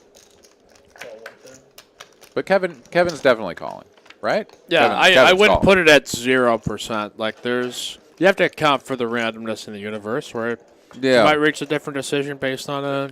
Yeah, we might phase over into the other one where, like, Big Daddy Chaz loses and Kevin doesn't call here. Yeah, it's like it's. Those might be the same. There are parallel universes, and in that universe, I go back to my mansion and run solves for hours as I'm fed grapes by. And there's the call. And there you go. There's a winner there for Kev. Yeah, and do you think Sage knows that he is just, like, lighting 1700 on fire there? Like, oh, God, I just have to try to bluff him, but, like, damn it. Maybe he folds a 9, but not an 8, right? Maybe he had some of these enchilositos treats in his system, and he's just started feeling spicy. Oh, and maybe these do things to us after a few hours? Yeah, I don't know. Maybe it's not, like, a psychedelic to a degree, but who knows? He found an opportunity there, thought, to try to be brave and bluff Kevin. Many have tried, many have failed. And, I mean, it just, I'm sure he's not assuming he's got ace-8 in that particular situation. So it's like, okay, let's make for some entertaining hands. Kevin back here on the upswing as Victoria in the chat saying, I, for one, enjoying how much she's tilting the chat pros. Yeah, there's been some people sharing feedback. Hey, somebody's here in the game, helping to keep it full, wants to be a part of it. Like, come on, just have fun, all right? Just leave it be, all right? Yeah, going back up here in the chat, Pez was asking, am I playing the 1 million guaranteed? Yes, I am in Florida. They're at Hollywood, and I think it's going to smash the 1 million guarantee by quite a good margin. I would like to see between 2.5 and 3 in there at the least. But yeah, it is. It's going to be a good time. Good tournament, lots of play, and hopefully I come back with a really good story and a lot of money. So yeah, we got ourselves. If you don't bother coming back, eh? Right? Oh yeah, if I don't win. If you don't win, don't ever show your face around here again. Don't disrespect text. No, okay. All right, we got a big flop though for Eric. He's a top kicker here for Kevin, but all spades. He is going to bet the world here, as it looks like we've got a big bet size. Sometimes he'll announce some of these bet numbers, so it's just okay. So we had a lead and then a raise up here to a full 1,000. That.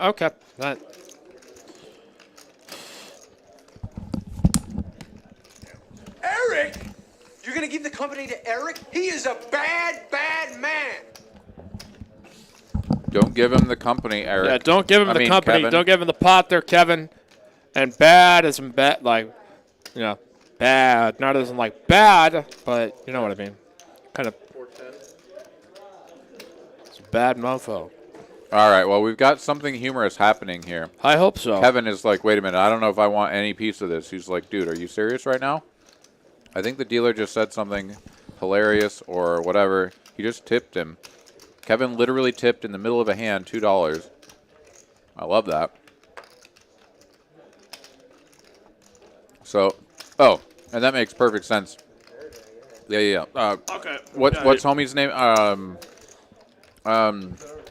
What? I don't know the dealer's name. What's his name? Jeremy. Jeremy. Dude, Jeremy's the best, dude. That guy is the nuts. And so absolutely the fact that he said something that got Kevin to tip him in the middle of the hand is amazing. As it stands, Kevin is going to lay down top there. That was a pretty dicey board for top, all things considered. So definitely don't fault him there. And we will continue here on TCH Live. Allison Change, $5 super chat. Let's all chip in a super chat for Jasmine to call. I'll start.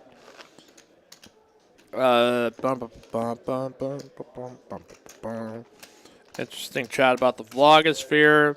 Like, listen, I'm not a hater on anybody. Like, you realize, like, in this content space, like, you're gonna have people who think of X, Y, or Z of you. So it's sort of like we gotta shout down Rampage and prop up. Like, no, man, I don't pay a ton of attention to it. It's just a frequent topic that we have in our chat. So seemingly almost every stream, and I've never seen a guy that has generated this much conversation each and every show. Is old Rampage. No. Well, I also haven't seen a player at this table generate as much conversation as much as Jasmine has tonight. Everybody got something to say there. And you know what? Good on you, whether you're just like a creepy old chat pro or an angry old chat pro, grumpy old chat pro, or whatever. Yeah. We appreciate you. We're happy you're here. And maybe Jasmine will play a hand. You know what? I am with all of y'all. Sticking to the haters. Playing 40 chess here. Just setting up for the big moves. I would like to see her play a hand. Like I want to see that happen, just like all of you do. But we'll see. Laker fan, Mike, me and you both know Rampage. So he's not out there trying to tell you he's good. Like he's telling you he's a professional content guy. Like I'm not going to begrudge and shout down somebody who's not meeting expectations of people that have just sort of perpetuated it out of his own fame. Like, I think that's kind of not totally aligned. Like, it's just like, oh, whatever.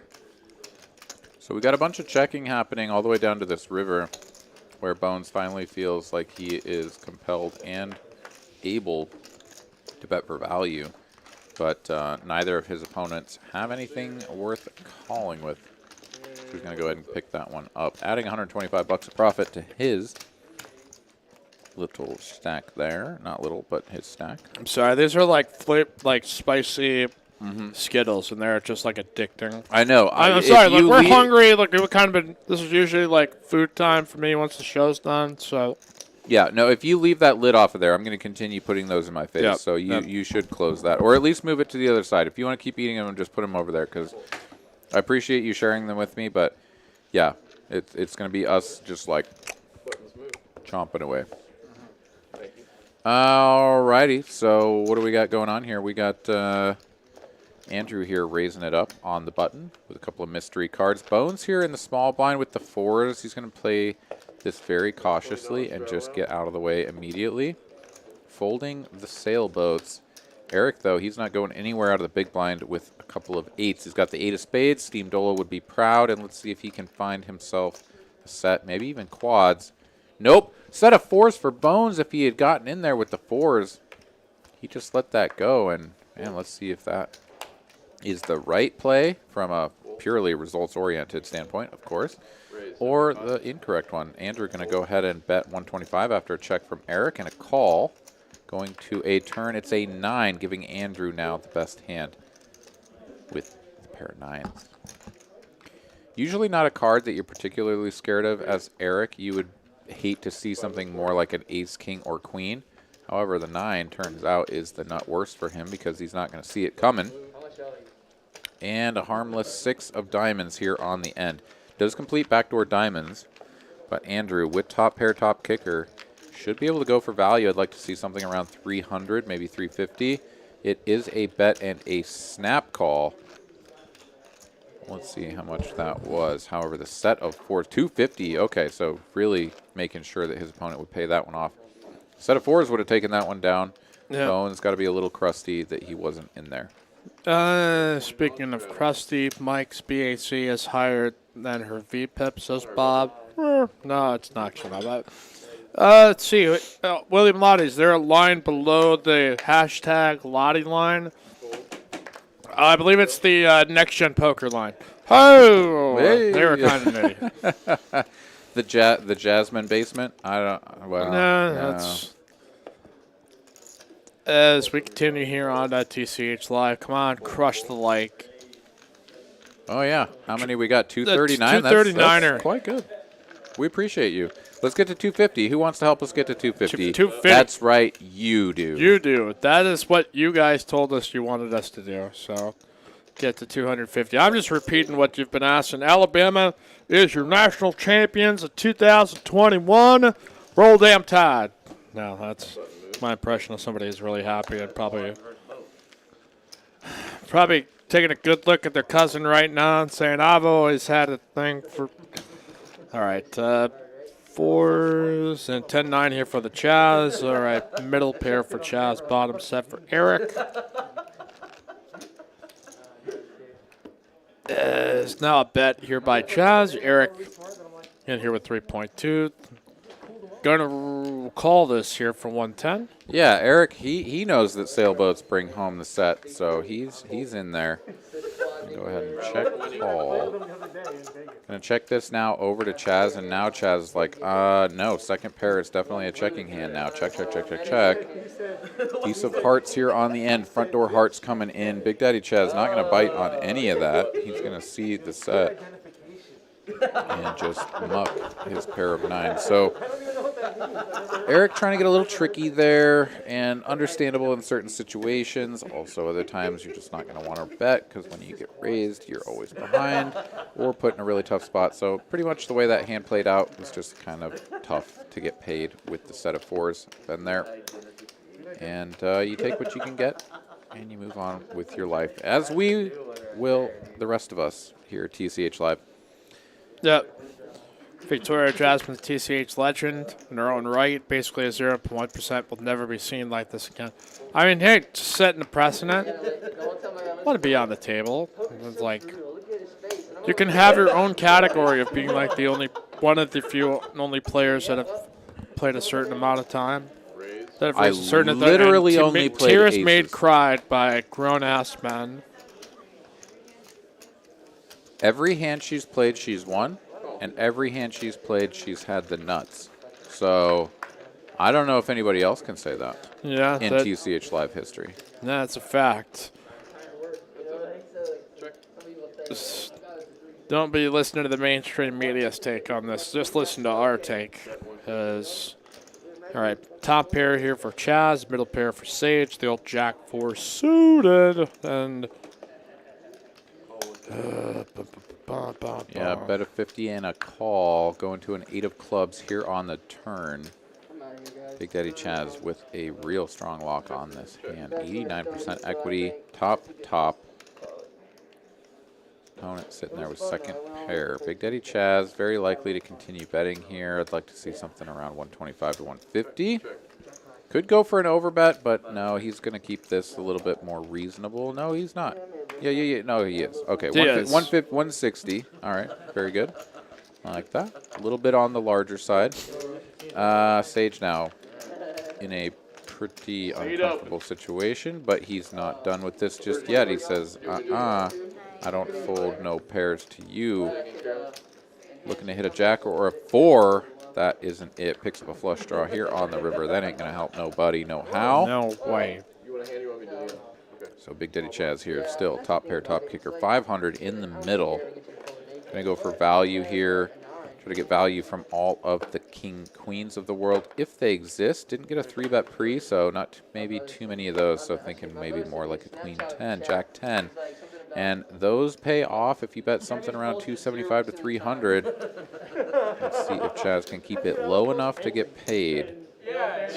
He's going to go for 410, and honestly, I think this is a little bit too big, although Sage may be a little bit sticky here. Front door diamonds bricked off, and maybe that's the rationale for Chaz to put in this larger bet. So bet a 410 into a pot of 500.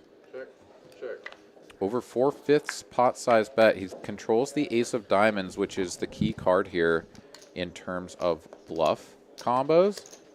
And in fact, that is going to get him paid off. So really well played by Chaz. I was thinking that he might have wanted to size that down in order to get paid. However, upon further analysis, once you see that the front door diamonds have bricked off and he has the ace of diamonds, that is actually the perfect time to size up. So well done by him. As always. And a nice little lesson for all of us as we pay attention to the minutia of the hand. Can give us an insight into when to bet larger and when to bet down, trying to get called and when to look like you're bluffing. So all that coming through. That, boys and girls, was Just the Tip with Dr. Aaron, your weekly Just the Tip. Right, you are. Yeah. Just the Tip with Aaron. There was no violation there. It was just the truth. As Aaron will step off here and has some corn nuts. Trying to get some love to these enchilositos. I think they're more of a Houston thing. Yeah, have a good luck with you, brother. Say again, Carol. Hey, you play Wednesday?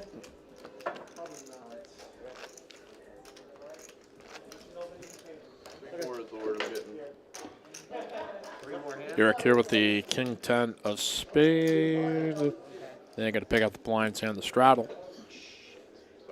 At enchilositostreets.com. I got a 5 of hearts flash. I am massively intrigued by this. So this might be. Raised 35. Gotta get out of the candy thing, get back into the VPIP or back into the keto stuff. But all right, $25 straddle put out. Call 35. As we continue on here, TCH Live overtime.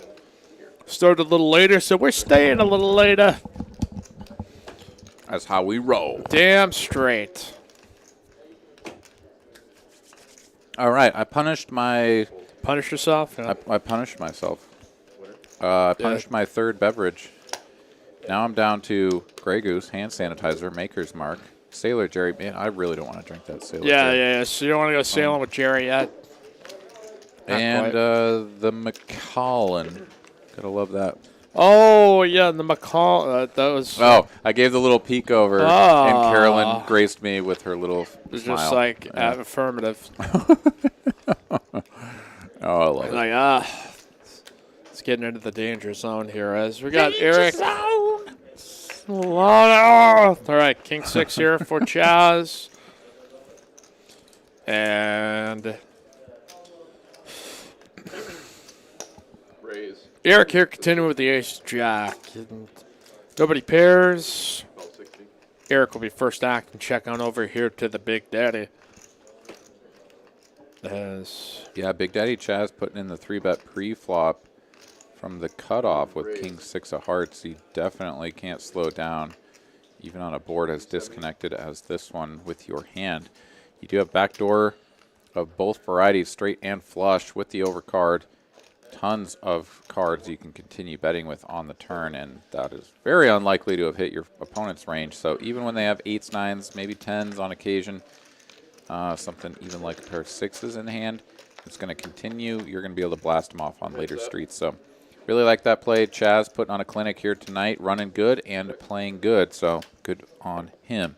I'm going to go grab some water. You guys want anything? What was that thing we used to eat back in the day? Oh, I'm sorry. Yeah, water would be fine. Yeah, so yep, chat, rap page, infatuation. It is. Yeah, okay. I'll just saying I'm thankful if there is an infatuation. It's just on a person that is in poker. I will accept that. Jasmine, not a believer in the 9-3. And that's fine. That's.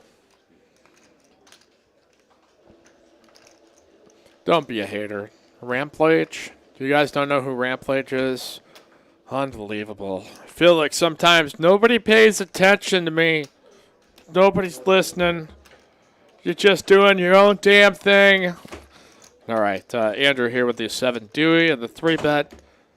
And we'll just take it down pre-flop as vlogger that punts a lot. I always kind of wonder what it's like for people that they just put it up on their TV, they turn the chat off, and they're just wondering what the hell we're talking about to the people saying something that they can't necessarily read. So I don't know. Maybe you want to log into the chat for the first time ever and say, hey, I enjoy it. We always enjoy a good Youngblood rant. Gots to. Gots to. What else in life do you enjoy if you don't enjoy a good jungle butt rant? Yeah. Let's see how we're doing up in here. We got Kevin here, ace 10 on a button, $75. He's going to call. Sage was the one who put in the raise. We don't know what he's got yet. His cards are sitting close to the scanner, but not quite fully engaged with said scanner. There it is, ace king with the ace of clubs. Pretty darn good flop if you ask me. Damn straight.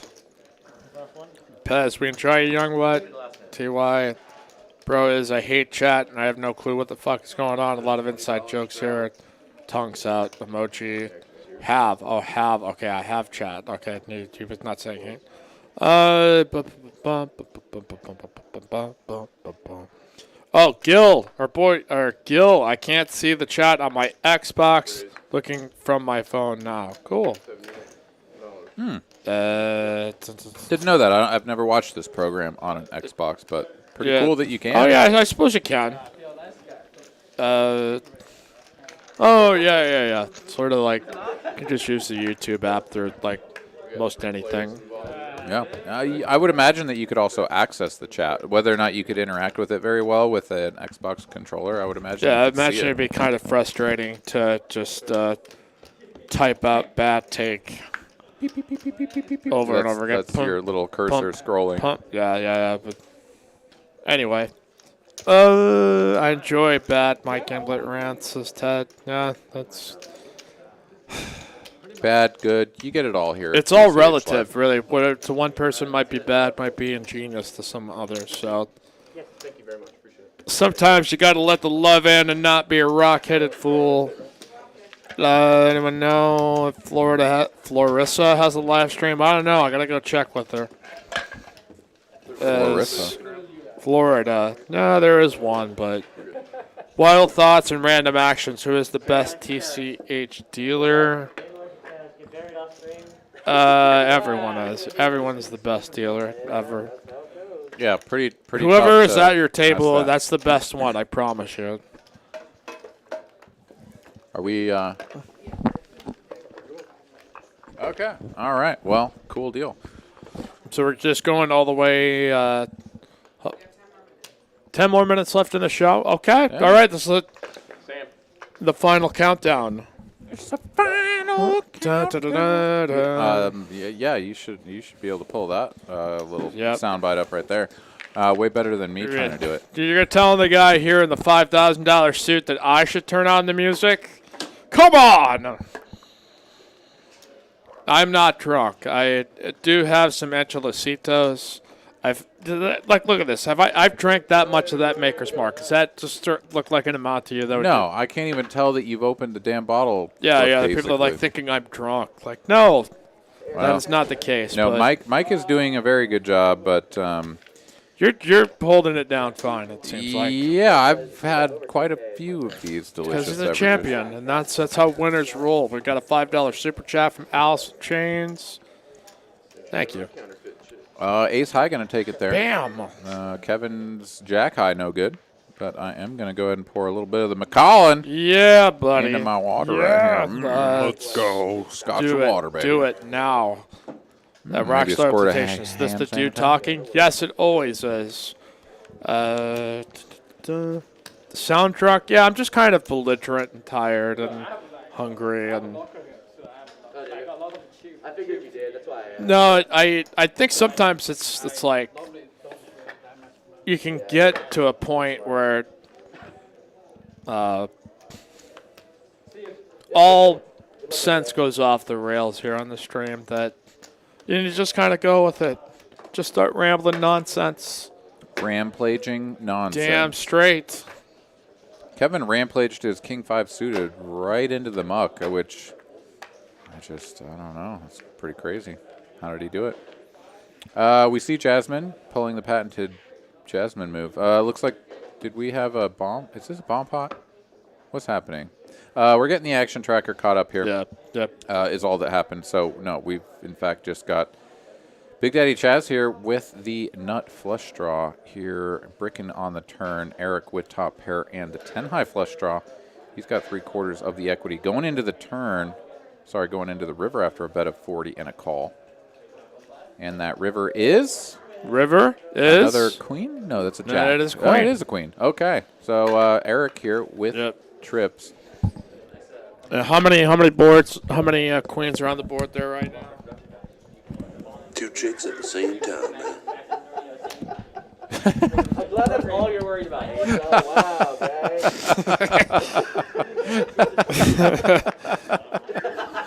Finally made Aaron lose it. I was like, what are you about to play? How is this relevant? And then it was that. It was brilliantly Thanks, timed. man. I mean, how many tabs do you have open? You just I have all these bits 10 all tabs. queued Once up? I'm keeping on Twitter on the TCH. Yeah, that's a shout out to Nick from Europe. That's his bit. It is not mine.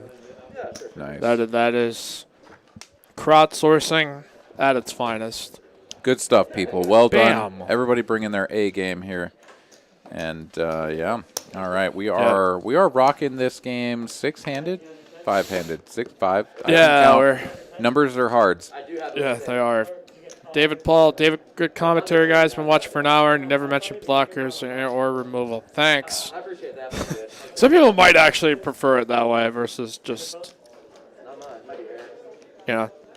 very advanced, super complex, just convoluted stuff. I don't know. I think we give you a taste of it all. Yeah, I'm just glad he came in 1 hour ago because I'm pretty sure that 1 hour and 3 minutes ago I talked about blockers. Yeah. I was like, wait, so where have you been? Like, I'm pretty sure that was in the conversation at some point. That he sneezed right when I was like, blockers and then removal. And shit.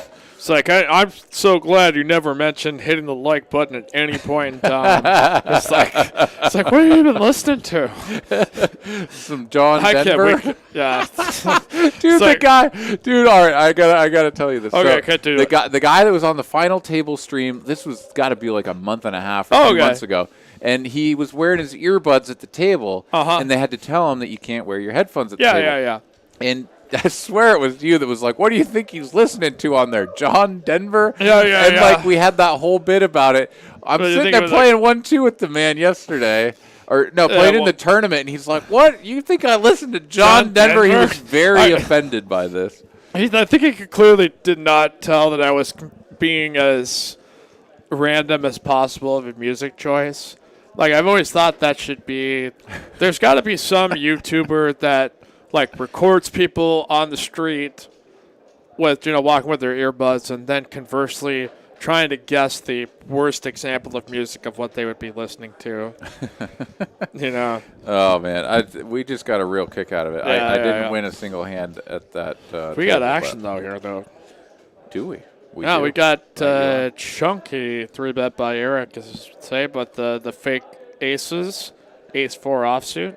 Yeah, that's a little bit dangerous up against Andrew here, sitting on a deep stack with a couple of 10s. He's going to be playing this one out of position, though. So Eric will have the initiative here. In position, going to get a 4 on the flop. Quickly fires out a pink chip here, so going for 500, and Andrew's like, well, I have an overpair to the board, and you just like snapped that out there, not even going to consider what kind of texture that is. None. Gonna peel off a 6 of diamonds here. Check again from Andrew. Action Eric, 1.8K in the pot, 2.8K effective stack.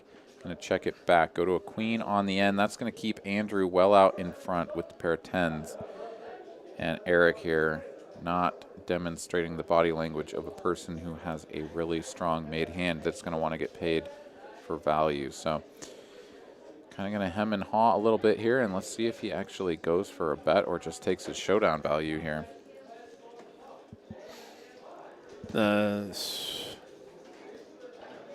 mean, honestly, this is the time where you just check and be like, you know what? A pair of 4s is probably not good, but like, how can I credibly represent something? Eric ain't done with it, though. He's thinking about it. I've got an image of like a mouse like looking at the cheese on the trap. Like no, I don't want to touch it. I don't need it. I think I can get that. I think I can get that. But like the velocity at which that bar comes over and snaps my spine in half, I think I can get the cheese. You can do it. I think I can do it, and it's going to cost $1,600 to get it done. Big bet. Andrew. Ooh, he doesn't look like he likes that at all, and in fact, he's going to get it through. Wow. All right, mouse greater than mouse trap. Action, Eric pulls it off. Look at that. It's a bad man right there. Not a bad mouse. That right there, that's a bad mouse. That's a bad mouse right there. Ran into a bunch of them back in '87. Damn near took over the whole town. Thank God, though, they're for the city. Yeah, that's how much of that makers have you just had? like some one of those old guys, Texas guys, out on the front porch, just reconciliation about the end of times. Yep, that was quite a pickle back there in the day. We don't even know where we're going here with this. I hope you guys are following along and still laughing at the same enthusiasm for this. I'm having a good time, I'll tell you what. Damn straight. And I'm sure all of you are, and Andrew's having a great time because you know what he has? He's got the 8 of spades. He does, with an 8 of clubs. 2 black 8s. You can't lose with that hand. Steam Dola would tell you that is just a hand you can't lose with. Wait, no, his is 8 of spades, 8 of hearts? 8 of spades, 8 of hearts. Okay. Not the full Steam Dola. We aren't full Steam Dola, but that's still a pretty good flop. You don't never go full Steam Dola. Unless you can really handle it. All right, 8's still good. J-ball here on the turn. Goes to straight draw here to Eric. As queen here on the end. As Yas queen here for Eric. A couple of ladies. Queens and 9s. And that's the last hand. That is what we will close out the stream on. Very thankful we were able to get on the virtual airwaves. Thanks to Dr. Aaron, Carolyn, Dustin, all of our dealers, staff, producer Asa putting this game together, all of our players. That is going to close out a night for us, so cheers to us, cheers to you. We will catch you here hopefully Thursday. Pray to the stream gods that they will show us mercy and let us return in peace, in love and joy. So for Aaron, Mikey, and Carolyn, so long everybody. May all your cards be live and y'all pots be monsters. Y'all have a good night. Yeah.